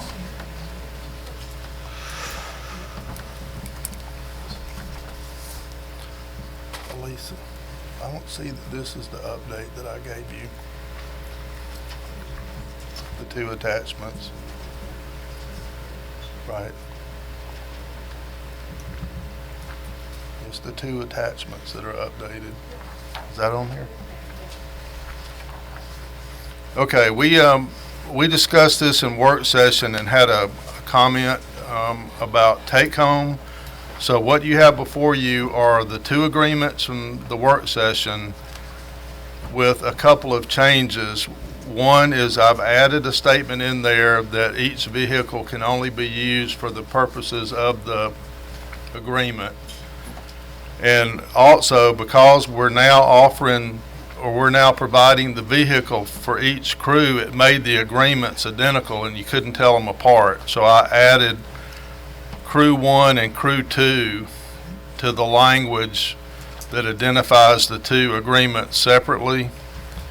And I changed the effective date to January 1 because I think it was in the middle of December someplace whenever they wrote the agreement. So those are the changes from the document that you saw at the last meeting, and we recommend that you approve these two. Where does your Crew 1 and Crew 2 come in at? In the first paragraph, I think. In the scope of services. Okay. All right, got it. And then the other change, I think, is in section 4. Council, you've had a chance to look at that agreement. Do I hear a motion that we approve? Make a motion that we approve. Got a motion to approve by Councilman McPherson, seconded by Councilman Marchman. Discussion? Seeing none, all in favor? Unanimous. Do we vote on both agreements at the same time? I think that was a vote for all of those at the same time, was it not? I could re-specify it if you want me. That's the motion on the to make the cover motion. sheet, but I don't know what the motion was exactly. Well, we're looking at Carroll County agreements, right? This is it's the same. Yep. This does not include Douglas County. That's Right. not what was in my packet. Team anyway. 1 and 2 from Carroll. Okay. So, Well, Crew Yeah, 1 okay. and 2. The motion actually says that it's to authorize the city manager to execute the two attached inmate work detail agreements. with Carroll County. Yes. Yep. All right, just want to make sure, because I know we got to work with Douglas County. Exactly. Okay, moving right along, item number 8, Planning and Zoning Commission appointments. Have 2 appointments recommended here. Appointment number 1 is John Hannaback, appointed by Councilman Gil McDougall, Ward 4. And the second one is Christina Titaback, appointed by Danny Carter, Ward 5. And I have the third one. It's just not on there. Okay, and that person, Tom Flowers. Ward 4.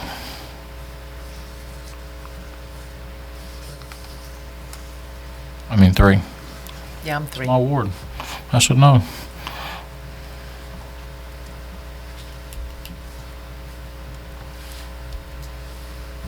David, do we vote on these? Yes. Okay. Is it the desire of the council to vote on these individually or as a group? Group. Okay. Do I hear a motion we approve all 3 appointees? So moved. I make a motion that we approve all 3, Ward 3 and 4 and 5, appointees to the Planning and Zoning. Okay. Motion by Councilman Carter, Second. seconded by Councilman McDougall. Discussion? Not all in favor? Unanimous. And we will swear those in at the next meeting. All right. Tab B, Finance. Want to point out to those in the audience that may not know that Sarah had a death in her immediate family, and our thoughts and prayers are with her and her husband during this time. And obviously she is not here, but I want her to know, because knowing Sarah, she's probably watching or will watch, that she is on our mind and we are in prayer for her. So, will you be doing the... Yes, sir. Finance.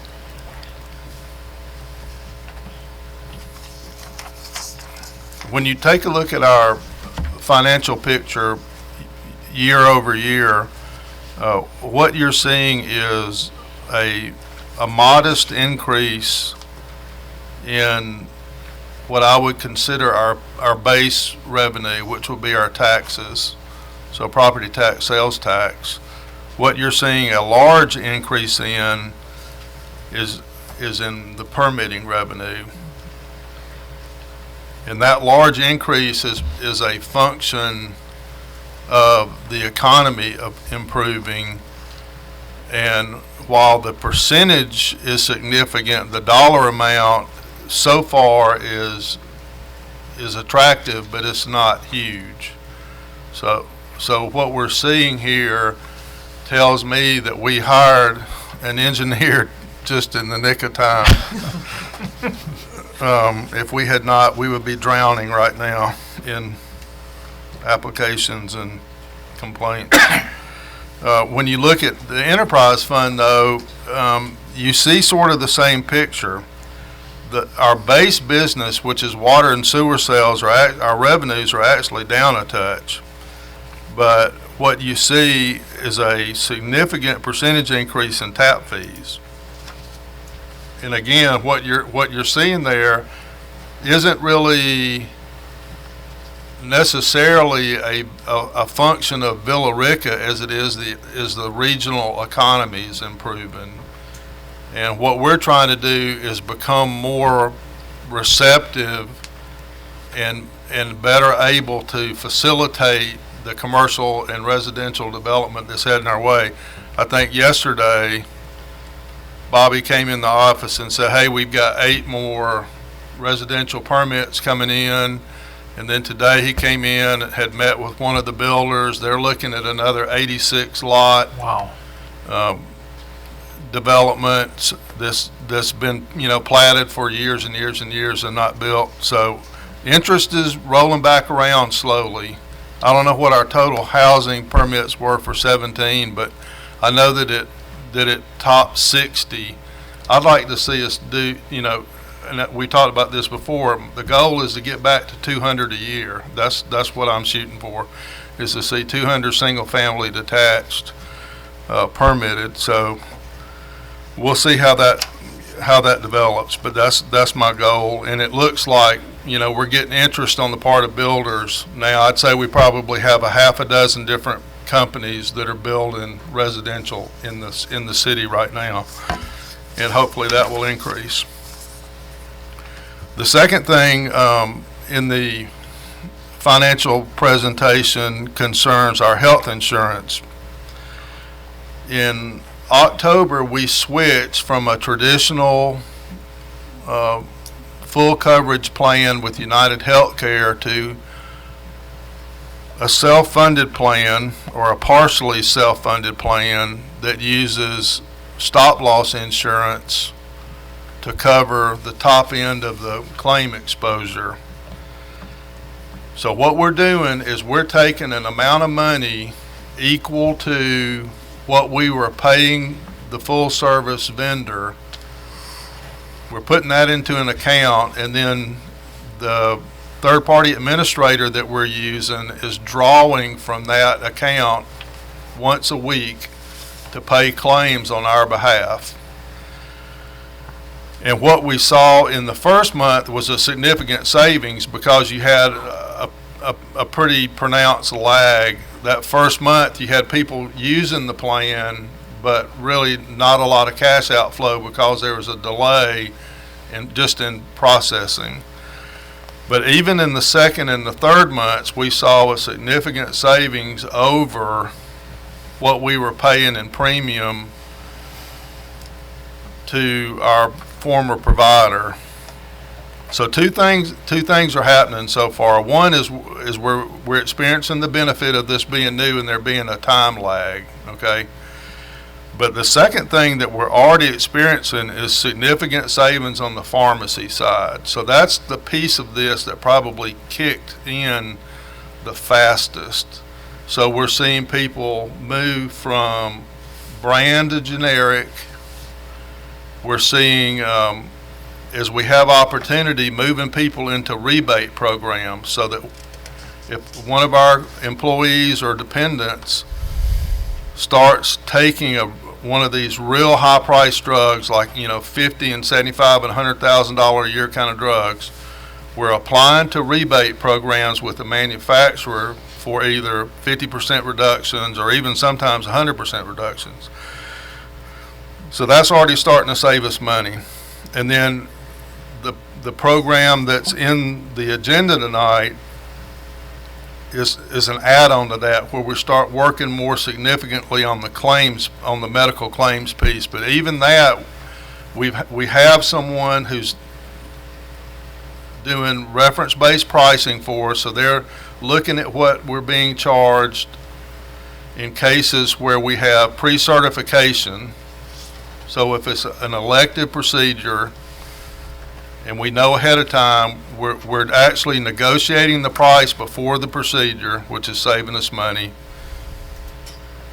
And then on top of that, we're moving to this somewhat more aggressive program if you approve AIM tonight, which is on the agenda, which is going to take us another step in that direction as we move into wellness, making the premium participation based, and then also eventually being able to do some analytics and look at our claims and predict who's going to develop serious conditions and try to intervene with those people before the condition develops. So I don't know about y'all, but I'm pretty pumped about this. This is some pretty cool stuff. Yep.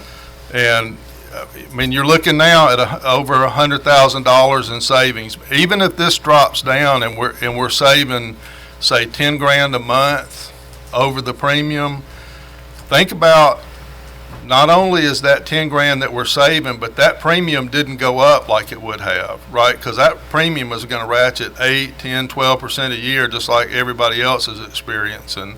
And we wouldn't have any information to help us save anything like we're doing now. So I'm excited about this, and I know it's sort of scary when we brought this to you, and I know David like to lost his mind when we dumped 12 contracts on him that he'd never seen in his whole life and tried to make heads or tails out of them. But this could be really significant for us, and I just appreciate you guys doing that.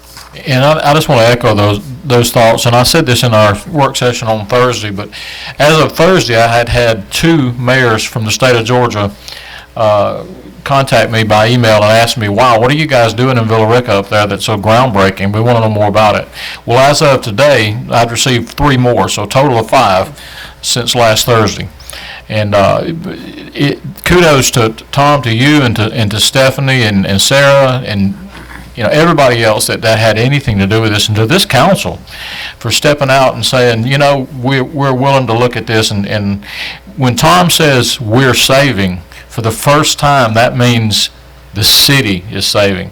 Because in the past, we had wellness programs, and I'll use that term loosely, but any savings that were generated went to the insurance company.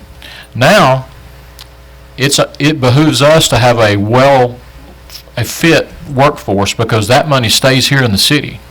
It doesn't go to someone else. If we actually save $111,000, which is in the first quarter, that's $111,000 in the city that stays here.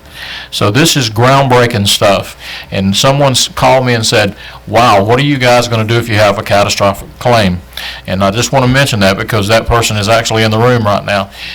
Stop-loss insurance is a part of this plan, so that if we have one person that, God forbid, has a catastrophic injury or illness, that stop-loss insurance will pay for that premium above, what is What's our stop-loss?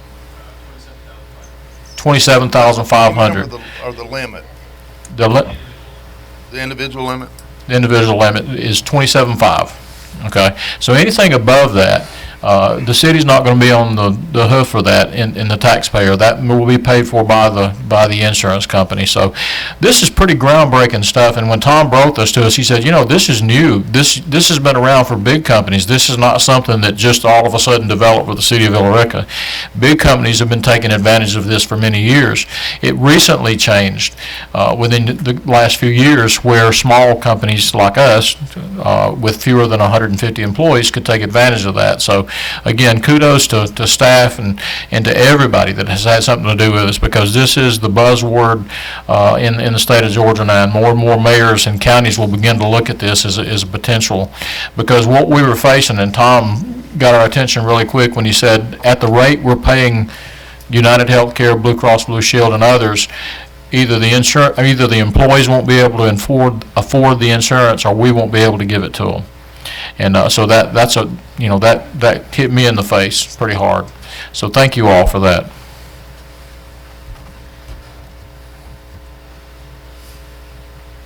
Okay, moving along to tab C, Human Resources. Ms. Rooks? Tab D. C. Tom sort of stole a little bit of your thunder, but C. Got switched. That's what I came from looking at the one. Good evening, Mayor and Council. I would just like to reintroduce the architect of our self-funded plan. This is Wendell Strickland. He's with Strongside Solutions out of Atlanta. Thank you, Wendell. He is the one that has actually crafted this program and helped us make it successful. So thank you. Thank y'all. Thanks for believing us and working with us to adopt this program.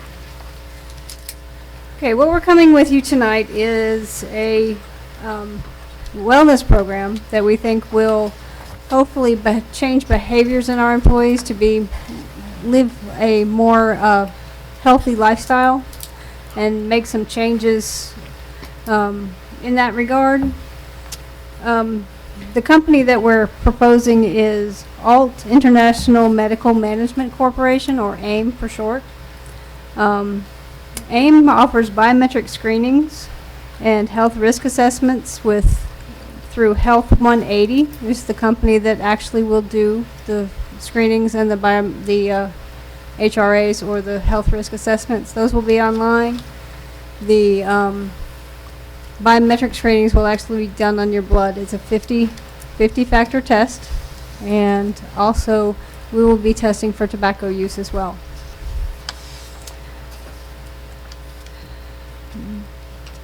This plan also incorporates medical case management, reference-based pricing, and a medical bill review through ClaimDoc. And in order to avoid redundancy, we need to cancel our relationships with our current providers, being HST for our reference-based pricing and Cancer Care for our cancer case management. Effective May 1st, giving them a 90-day cancellation, okay? And then implement the ClaimDoc services on May 1st, so there's no lapse in coverage there.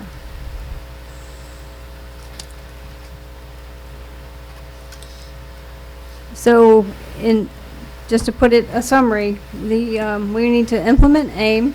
We propose to implement AIM February 1st to get the biometric screenings and the health risk assessments underway. And then that's February 1st. And then ClaimDoc on May 1st, 2018. And also you have a payroll deduction schedule with you that we have proposed. There are 4 tiers of prices. Prices increase as the tiers go up. There is an employee that participates in the wellness plan and does not use tobacco is one price.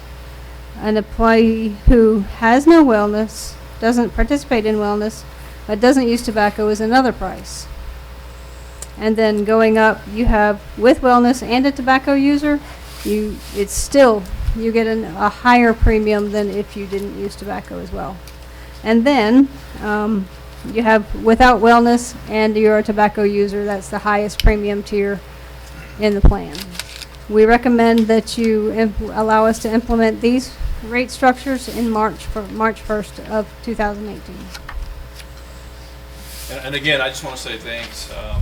We kind of talked at our last session how I think Tom reminded me of a phrase I used. We were kind of building on our services so that we could gain control. And what Strongside Solutions does is we restructure the healthcare program so that you can have an immediate savings, and you're seeing some of that, so that you can have a reduction in cost, you can gain control, and sustainability. So what we have is a suspended wellness program. We've used that opportunity to interject 2 new vendors that have some redundancy with your current vendors, and we want to replace those. And I think by doing that, we have the ability to look at just a much more comprehensive medical management program where we're using data, predictive modeling, claims data, instead of just a static wellness program where you're doing screenings and some type of visit on a monthly or weekly basis, to help manage those medical conditions, and then adding additional services with the medical bill review. As we know, 84% of all facility bills have at least 17% errors in them, and we want to catch those. So anything over $2,000, we'll catch those bills.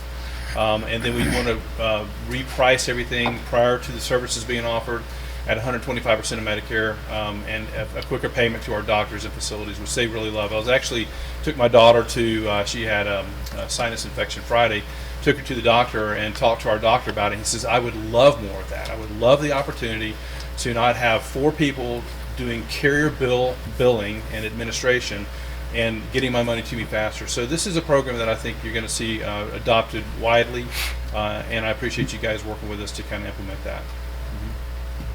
Let me kind of summarize too. I'll use myself rather than call out any employees, but and I'm not on the city's insurance. So several years ago when I worked for Douglas County, I was told that my blood sugar was elevated. Well, I had no idea what that meant. Nothing was ever done to improve that. I was just told I had elevated blood sugar, so I continued to eat Mama's biscuits and sorghum syrup and bacon and all those things that we all eat down south and everywhere else. And so the diabetes grew worse, and now I'm insulin dependent. Well, that has not only affected my body in that way, it has also affected my eyesight. It's affected my extremities. So this wellness program will not only just say, hey, your sugar's a little bit high. It will also, there'll be someone that'll follow up with that and say, your sugar's a little bit high. If we catch this now, there's a chance that we may be able to not completely eliminate your diabetes issues, but we may be able to change your diet or suggest a new diet or put you on a maintenance drug that will stop that progression of diabetes. So this is more than just I was an employee, so I can speak to that. Our wellness program back then was that we walked on a treadmill for a little while, and they said, do you smoke? Yeah, well, you need to stop. Okay, well, your blood pressure's a little bit high. Okay, but there was nothing else. There was no follow-up. This one will have follow-up. This one will have someone, in addition, and I want to make sure I say, this is not only about saving money for the city. This is about saving lives. And if someone had caught that, in my case, back in 1995, when I was told that, perhaps I would have been on a little bit different road now. So, Wendell, thank you for this. This is another component to our program, and I think it's going to pay benefits for the employee. And more to come. Like I said, this is it's really a 3 to 5 year program. It's something that you get to kind of change it out and then build on that. And so we're looking forward to seeing those results. The other thing too is this wellness program with these doctors, or this wellness program is run by doctors and nurses. And what's so neat about this, and we really haven't communicated this, we're working on communication pieces right now, is you actually have, I don't want to use the word advocate, but you've got another level of medical support for any of your employees who are diagnosed with anything. So the idea is that you call, and they call her Nurse Deb, and if you ever looked at her credentials, she's a ex-military sergeant, she has 2 PhDs, and she runs this company just like a military operation. But what she has is now you can say, gosh, I have a touch of the sugar, which we hear, right, in some cases, or high sugar. And maybe if you had somebody to call back then, or somebody that reached out to you and said, hey, this is what this means and here's what you can do. So it is in addition to your primary care doctor, but it is a trusted resource you can call and just get the information from, and they can provide you to and point you to and steer you to those providers that are going to help you out. So I like the built-in incentive part too, because it encourages employees to deal with it, because it makes a difference in your premium. So if you take corrective action, your premium's lower. So in a sense, you get rewarded for trying to be healthier. That's right. That's right. Tom mentioned this. I want to make one more comment. I almost forgot. Tom made a comment, or Wendell, someone made this comment Thursday, is down the road, this will attract a different type of employee to the city of Villa Rica, because not only will we be able to hopefully, through pay parity and through other things, improve what they make, but we'll also be able to improve the type of insurance they have and the cost of that insurance. Because while other cities and counties around us, their insurance premiums are going through the roof, we're able to provide a better product here for our employees at a lower cost. So I think that's an incentive that'll pay dividends along those lines too.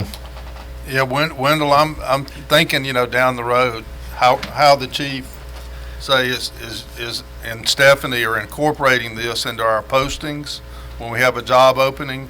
Because right now what we do is completely salary based. There's a range, it doesn't say anything about our benefits.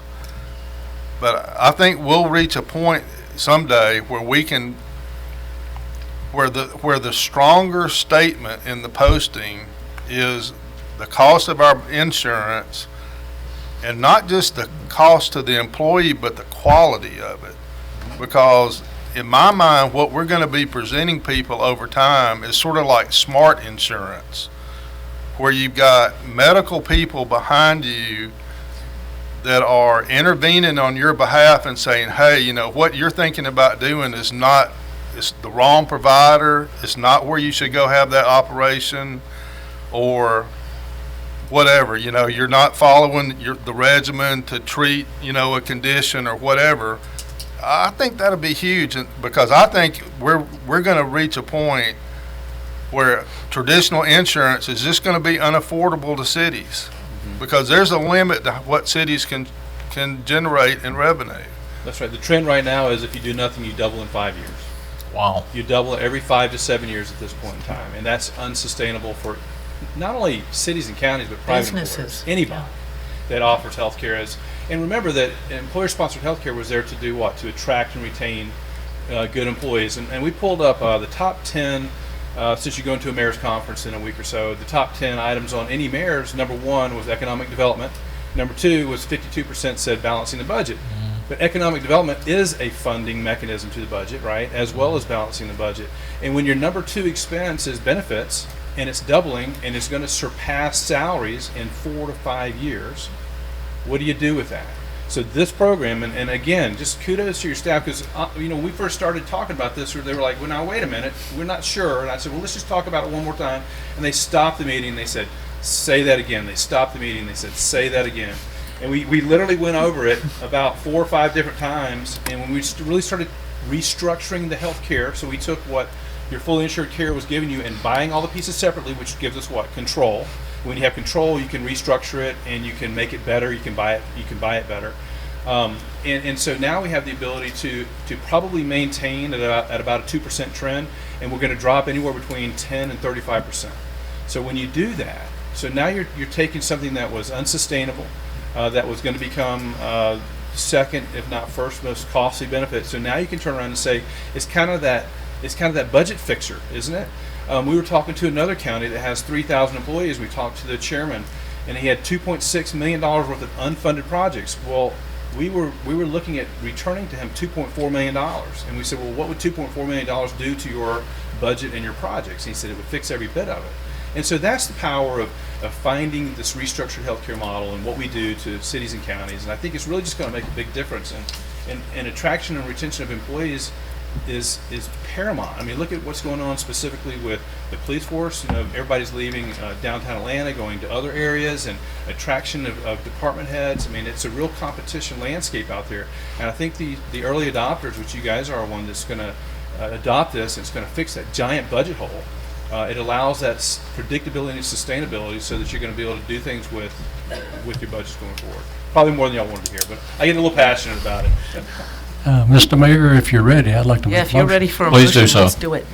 Okay, I'll make a motion to authorize city manager to sign the AIM and the Health 180 contracts effective February the 1st, 2018, and approve the payroll rate structure as presented effective March the 1st, 2018, and I'd authorize the city manager to send a 90-day cancellation notice to HST and Cancer Care, and authorize the city manager to sign the contracts for claim doc effective May the 1st, 2018.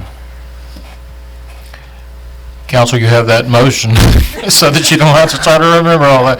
That is actually written in your packet, so. Yes. Councilman Carter, can I ask that you add one tidbit to your motion, which is that that the city manager be able to sign the Amen Healthcare 180 contracts in a final form after I have approved two small changes to them that I have already spoken to Wendell about, and apparently the provider is willing to make. The two small changes for the benefit, that are legally required for the city.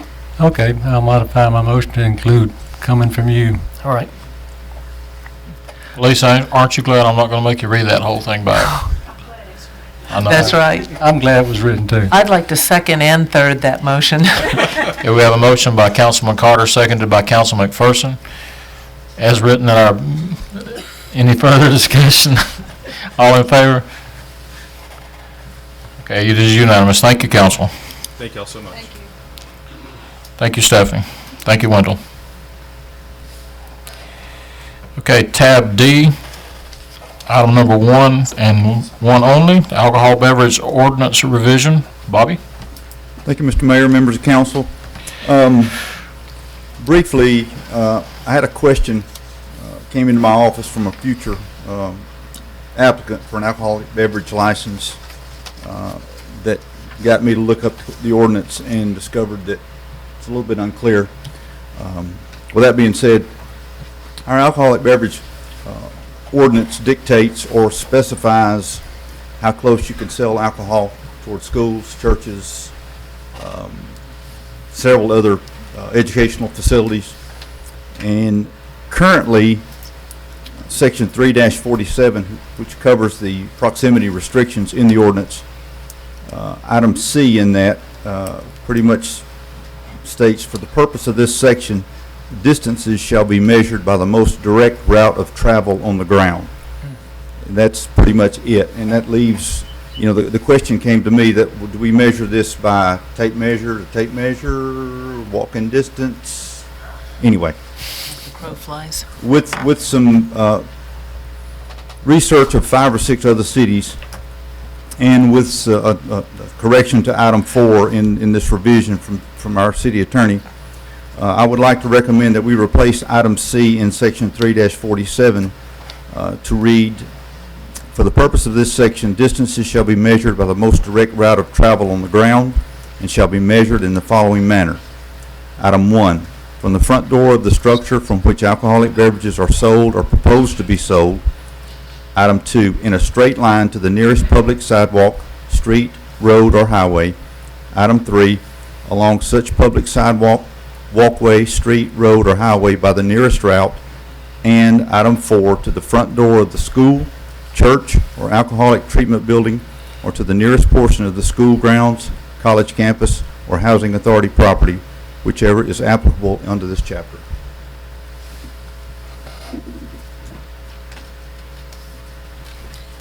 Did item 4 get changed? We discussed this Thursday, and I think that was one. The item 4, that is the correction that our Okay. city attorney said, yes. That is the correction. I would make a motion that we approve the ordinance for the revision of the proximity restrictions of the sale of alcoholic beverages in the city of Villa Rica, as presented by,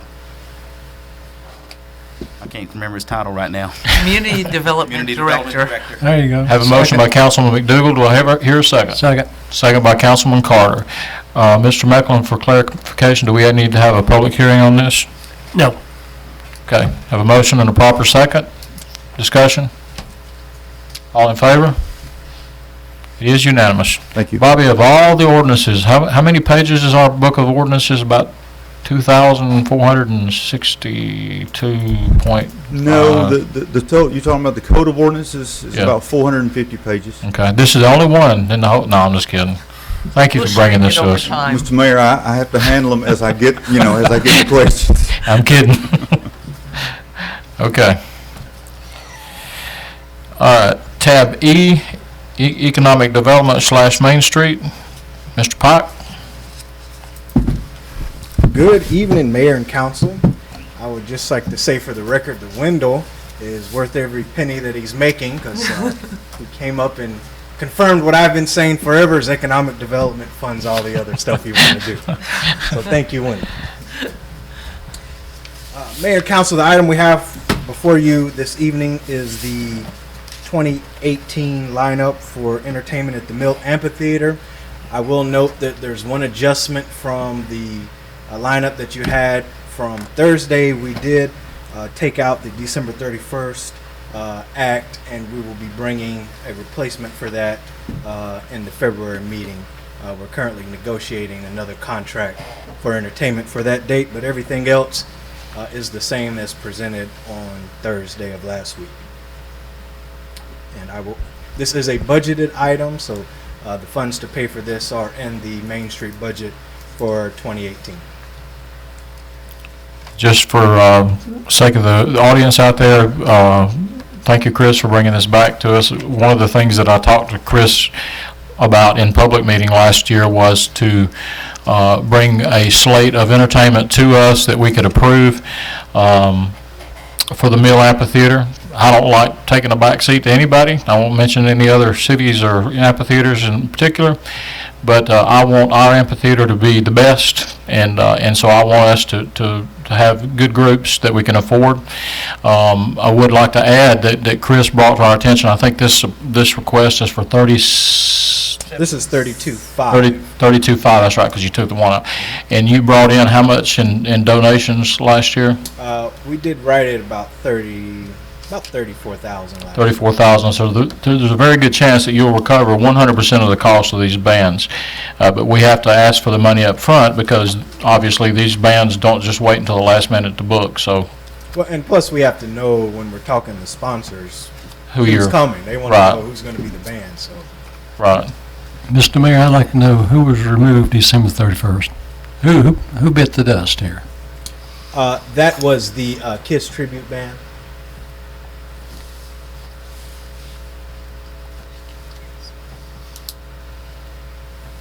Okay. I would entertain a motion. It couldn't be, I'm sorry, that we accept a proposal coming from our community development.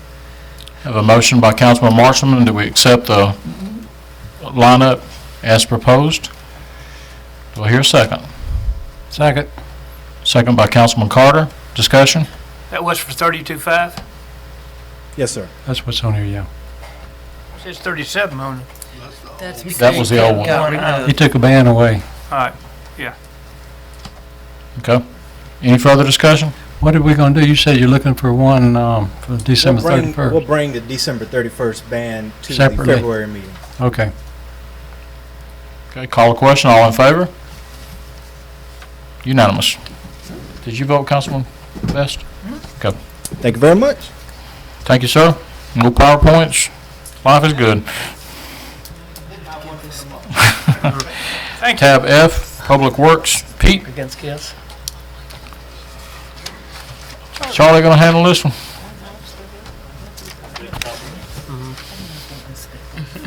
Good evening, Mayor and Council. Good evening. This evening, purpose of this item is to discuss and hopefully approve the project list for improvements to various streets in the city of Villa Rica using a combination of LMIG, Carroll Splosh, and Douglas Splosh funds. Over the last 3 or 4 months, staff selected roadways for resurfacing improvements necessary to meet the operational and maintenance obligation in the city based on traffic, pavement conditionings, and pending utility improvements. This work will include crack filling, patching, milling, asphalt overlay, striping, roadway base construction, and asphalt paving per the attached estimates quantities based on their unit cost. The work will be performed by C.W. Matthews Contracting. Attached is in your packet was the bid analysis based on costs submitted by the selected bidder on the estimated quantities for each of the roads items. Right now, if we get this approved, they have tentatively said they would be able to start sometime in March. If the weather holds, this would be under best case scenario is about a 3-week project. at the work session, there's 20 roads we've selected out of almost 40 that we started with. Most of those came down to a lot of utility work that needed to be done on some of them, and I can answer any questions, but it would be a staff recommendation that we approve this and get started on it as soon as possible. I believe you made a commitment Thursday. I don't know if you want to repeat that again, but what was it? I will make it, yes, sir. I will be on site with these projects to make sure we don't run into the problems we are still dealing with our last paving project. Tom, shaking his head again. He does that a lot. And I see the funding is by LMIG and Carol Sploss and Carol Douglas and Sploss. Douglas Sploss, yes, sir. I got some people that will be absolutely elated when I And tell them their road's gonna get. Our city engineer will be involved in this as well to make sure that we get a product that we all can live with and that is standard.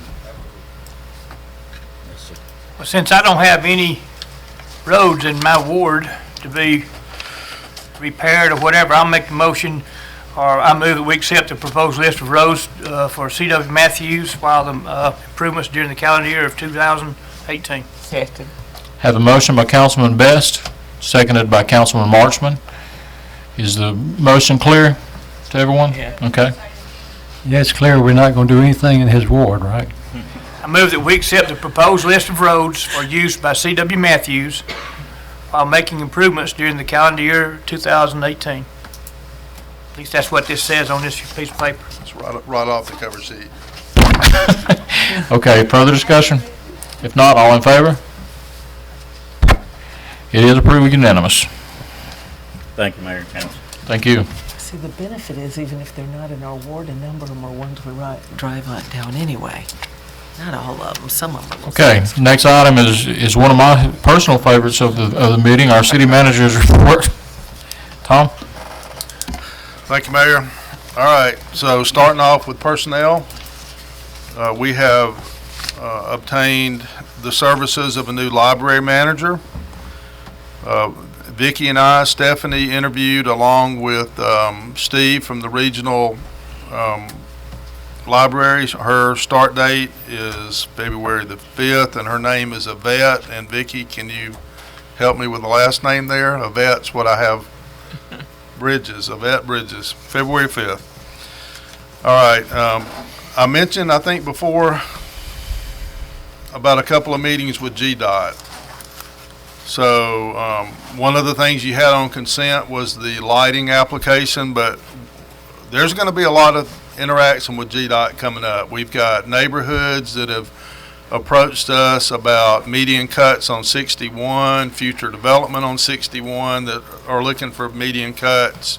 We're trying to do something at the high school. You've got the traffic light issues. You've got the funding issue on the North Loop. I mean, there's just all kinds of things going on. The aesthetics of the park and ride, left turns at the top of the bridge, or the loop coming up from 78 at the flyover bridge. I mean, there's lots of things going on. Bobby and I also are trying to get an appointment with the District 7 engineer, so that's the Douglas side. So our Carroll side is Cartersville, the Douglas side is Chamblee. So we're trying to get in with the Chamblee folks and meet them, because I don't know either one, the district engineer or the traffic engineer.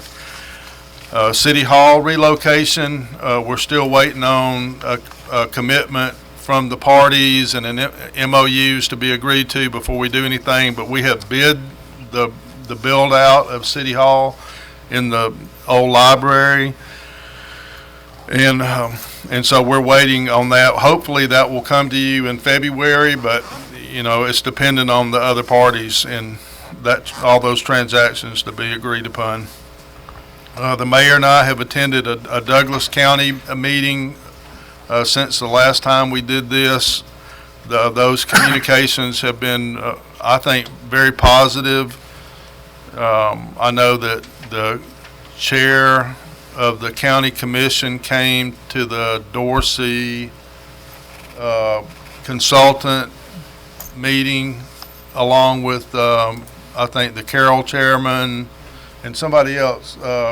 Vicki Anderson came, right? So we had several folks that came to the meeting from outside the city, which I thought was very positive. I think it speaks well for just the tone of the relationships right now with the two counties. The Pine Mountain train was out of commission for a minute. You'll remember after the snowstorm, we had a power problem for a minute, and then we had trees down. So I think that's back up and running. We're going to be doing maintenance when the parts come in. Vicky's thinking maybe February the parts will come in to do maintenance, and then the train will be down for a period. We'll do that work in-house, I think, primarily. We're also starting to take a look at the possibility of re-engineering part of the track because of the grade and what that does to the cost of operation. And we've reached out to Douglas because there's a 5-acre tract adjacent to the track that was dedicated to a fire station that we think they're never going to build a fire station on. We're trying to get that in writing and then go back and deal with the deed and whatever kind of conditions are on the deed to see if we can actually maybe expand that way, make the track longer and flatter, which is the goal. Water and sewer projects are ongoing. We're working on the GFA application. We have issued the first RFQ in the 4 big projects. So what we're shooting for is to bring you guys a proposal in April, May, June, and July for the 4 projects that we've identified that we're trying to do first. And if we can accomplish that, that's sort of best case, then we're looking at doing engineering in 18 and potentially doing construction in 19. All right, so what we're embarking on is a multi-year process of rate increases, design, construction, until we get to the point where we're caught up and we're independent, where that's a self-sustaining operation. We just had the New Year's celebration over at the amphitheater. We used the Nugget Drop Tower, which had to have some renovations. Those have been completed, and we're done before the event. Chris and I recently took a road trip, so we were looking ahead for April or May for you guys to go visit some more downtowns. So we took a trip and we went to Norcross, Duluth, Swanee, Sugar Hill, and Buford, which are all up Buford Highway. They're sort of in a line running north.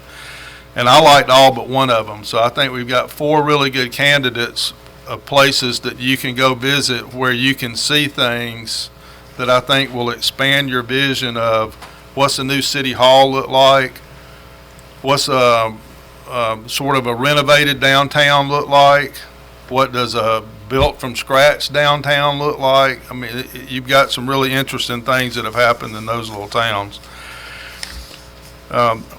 We hired an IT manager a month ago. Does it feel like a month? Jim's been here a month now. I told you in an email that we'd gotten the backup system up and running. We have also purchased but not yet installed a replacement plotter. So if you've ever noticed a really big plotter in Bobby's office, we're going to replace that with one that's newer, that has more memory and is faster to operate. And all kind of technical stuff that Jim's doing, switching antivirus, firewall, web filter, switching switches. Is that good? Putting in managed switches so we can segment in the network. I told you about the abomination at the North Plant where we were using the iPad and the hotspot and all that stuff. So he has borrowed a gizmo that he calls a Cradle. I don't know, has it got a more technical name than that? Cradle Point, whatever that is. He borrowed it. It's worked good. So we're going to buy our own, and then we're going to do not just the North Plant, but maybe the Mirror Lake water tank, Powell Park, maybe Bplex. So we're going to employ that technology a couple of places.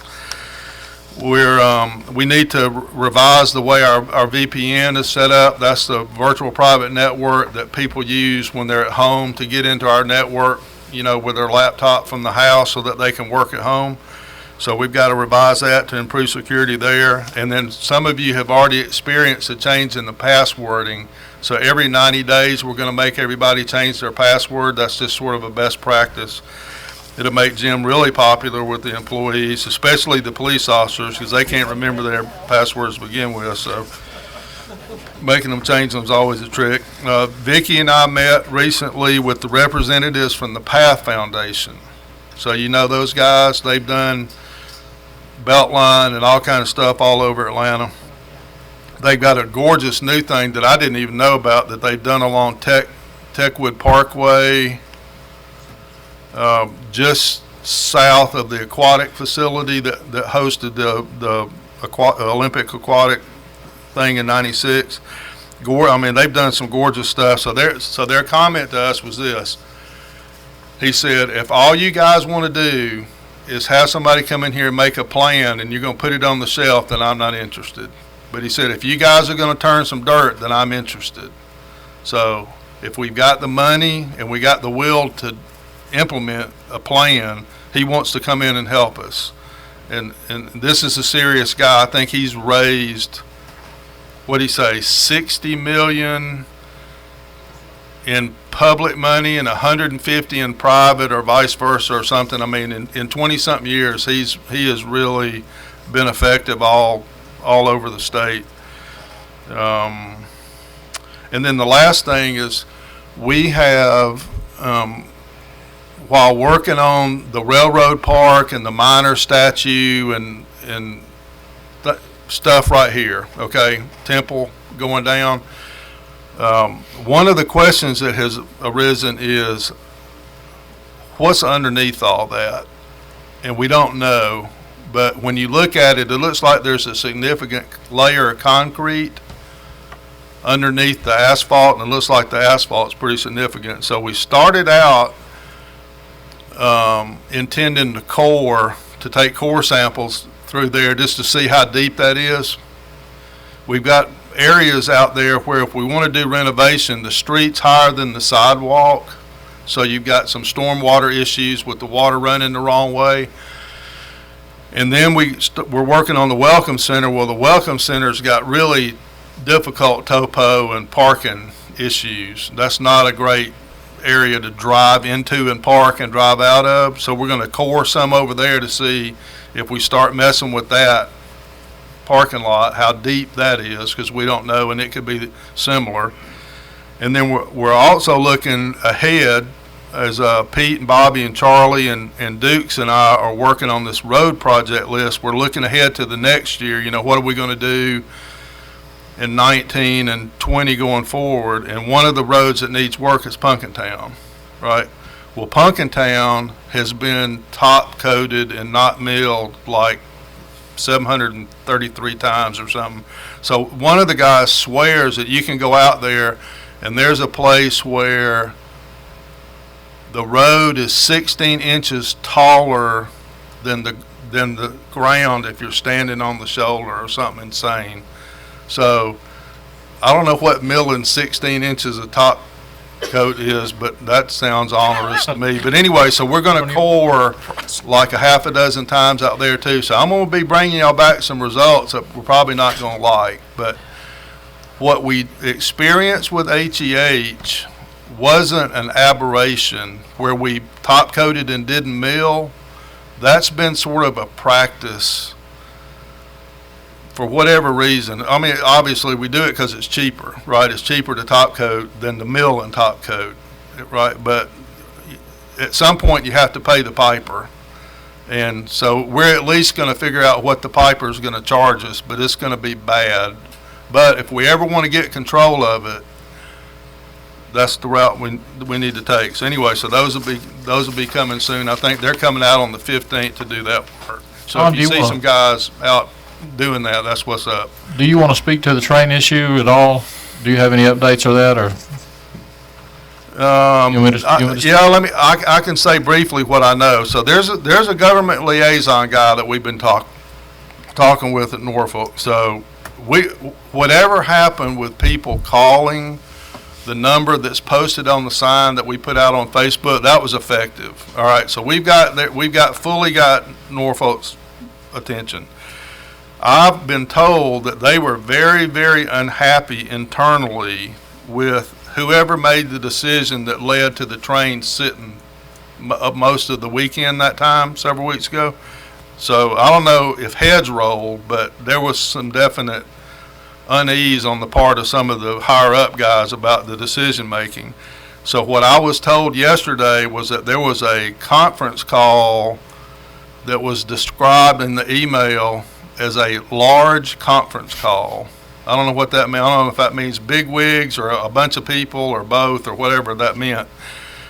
And they were talking about not just us. I think there were 5 locations where they have siding, downtown crossing issues, and they're trying to figure out what to do.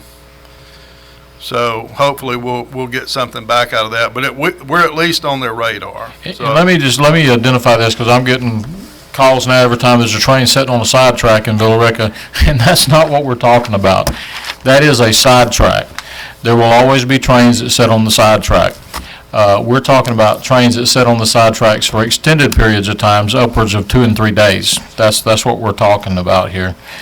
And finally, Tom, it was mentioned in public comment, but just follow up on trees and right-of-ways. I've noticed that too, and I know we're still picking up storm debris from the ice storm, but there are the ones in the right-of-way. They're all over the city. So, Mr. Mayor, Mr. Barber, I asked a couple of questions. You know, you brought up some things that we've done in this past year. I think it would be pretty nice if you asked the department heads to kind of make a list of the things they did, they accomplished, they completed in their department this past year, to allow people out here and us to understand exactly what they've done and maybe even what they haven't done. That and where do we stand on the job vacancies in the city? How many vacancies do we have? Stephanie gives us an update every Monday in staff meetings, so you've got one go, Stephanie.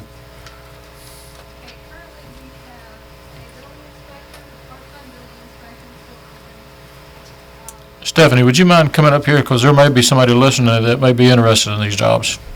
They might want a job.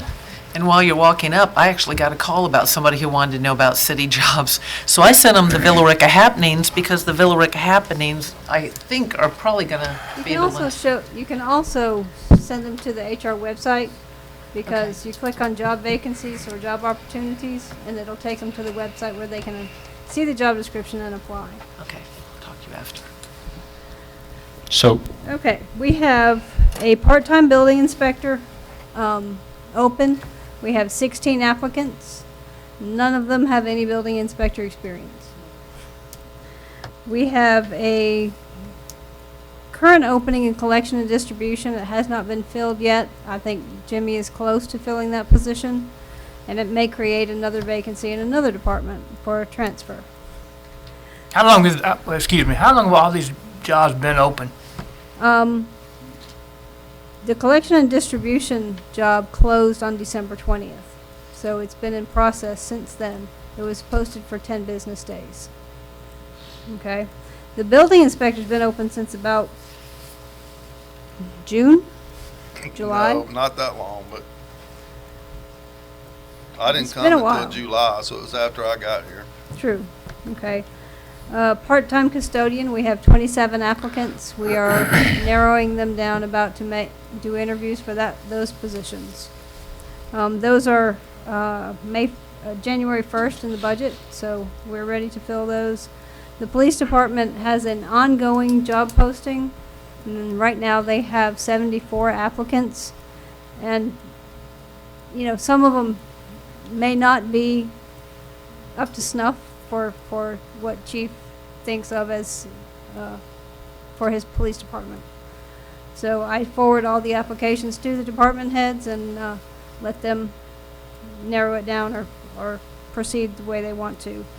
Our lead maintenance technician and wastewater is Mike Kilgore's position. He left at the end of December 21st. That position has been open since then. We have 5 external candidates and 1 internal candidate. The lead operator for the wastewater plant has been open for about a year.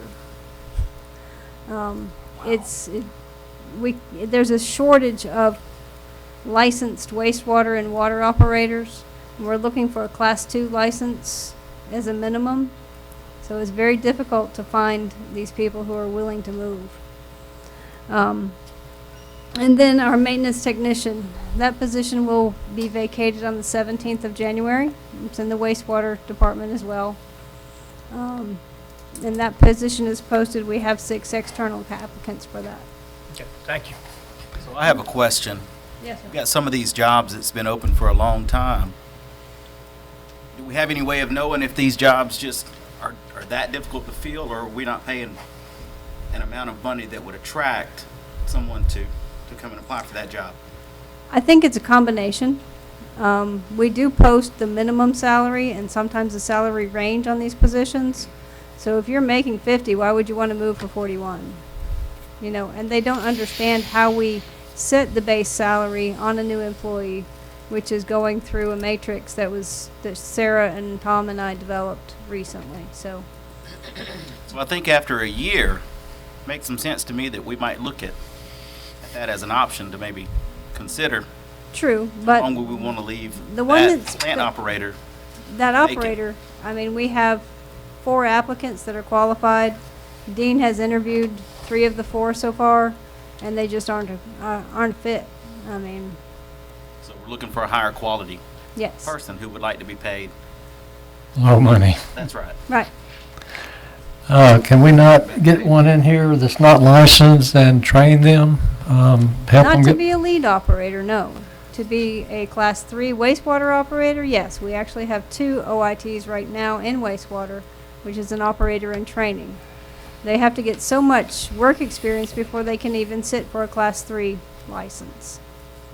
It's sort of the same decision that the chief makes when he has an opening.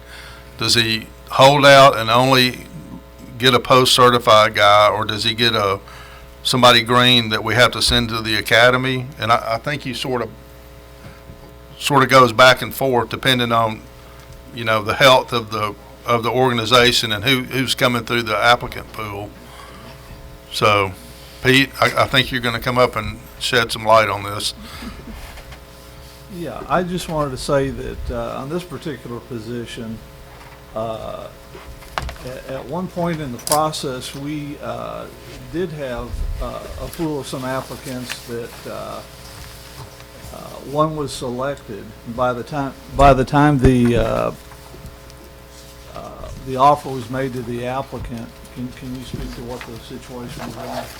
He actually accepted the position, and then a week later his wife got seriously ill and could not go for a month without health insurance, because our policy is that your benefits are effective the first of the month following 30 days of employment. So you go sometimes, 30, 60 days without insurance. And with the certification requirements, these Class 2 and 1 operators are becoming rare as hen's teeth. There's just not an abundance of them. We've also had some experience that some of them that do possess these level of licenses sometimes have a history. They have traveled around, and they may in fact bring some undesirable baggage with them from whence they came. And you have to sift through that to make sure that we're getting a good, solid employee. I've given the option to both the wastewater and water manager that if they feel that we're not getting a good fit, and they don't feel like the experience is solid enough, that they have opted to go back to reopen the position in the hopes of a better pool of applicants. So that one's a tough one, and that's universal across the state, I'm afraid, is the difficulty in finding some of these upper level operators. You have to get a Class 2 license, you have to have at least 2 years on-the-job training, Class 1, 3 years on-the-job training.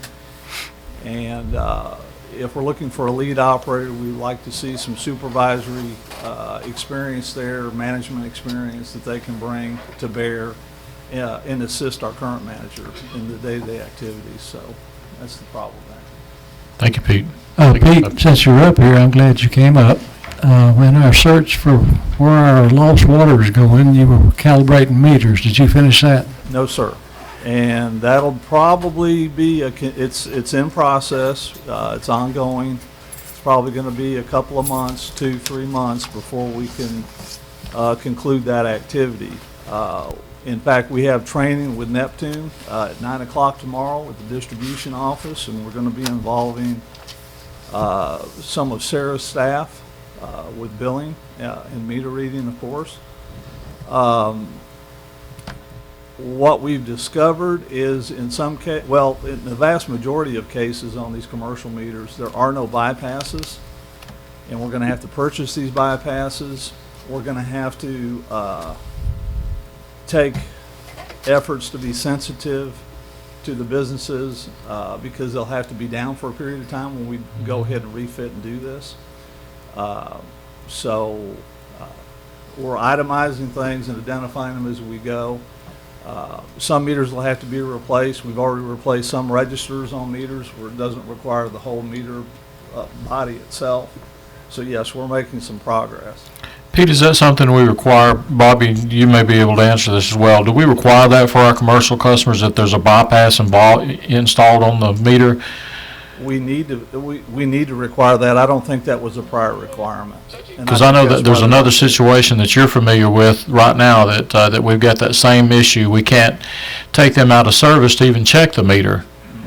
So to Councilman Best's point, you know, this water law, some of that's no doubt because the meters aren't working properly, but you can't just can't cut the water source off like you can at someone's house potentially.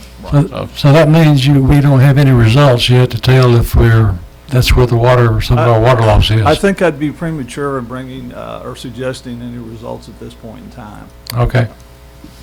I would like to, Tom, I'd like to see us look toward that as far as permits for our future commercial industrial customers that we require that. Bobby, is that something that, I mean, it just seems like it should be done standard. Mr. Mayor, I've completed the draft of the new subdivision regulations, development regulations, and when they're approved, it'll be taken care of. Thank you, sir.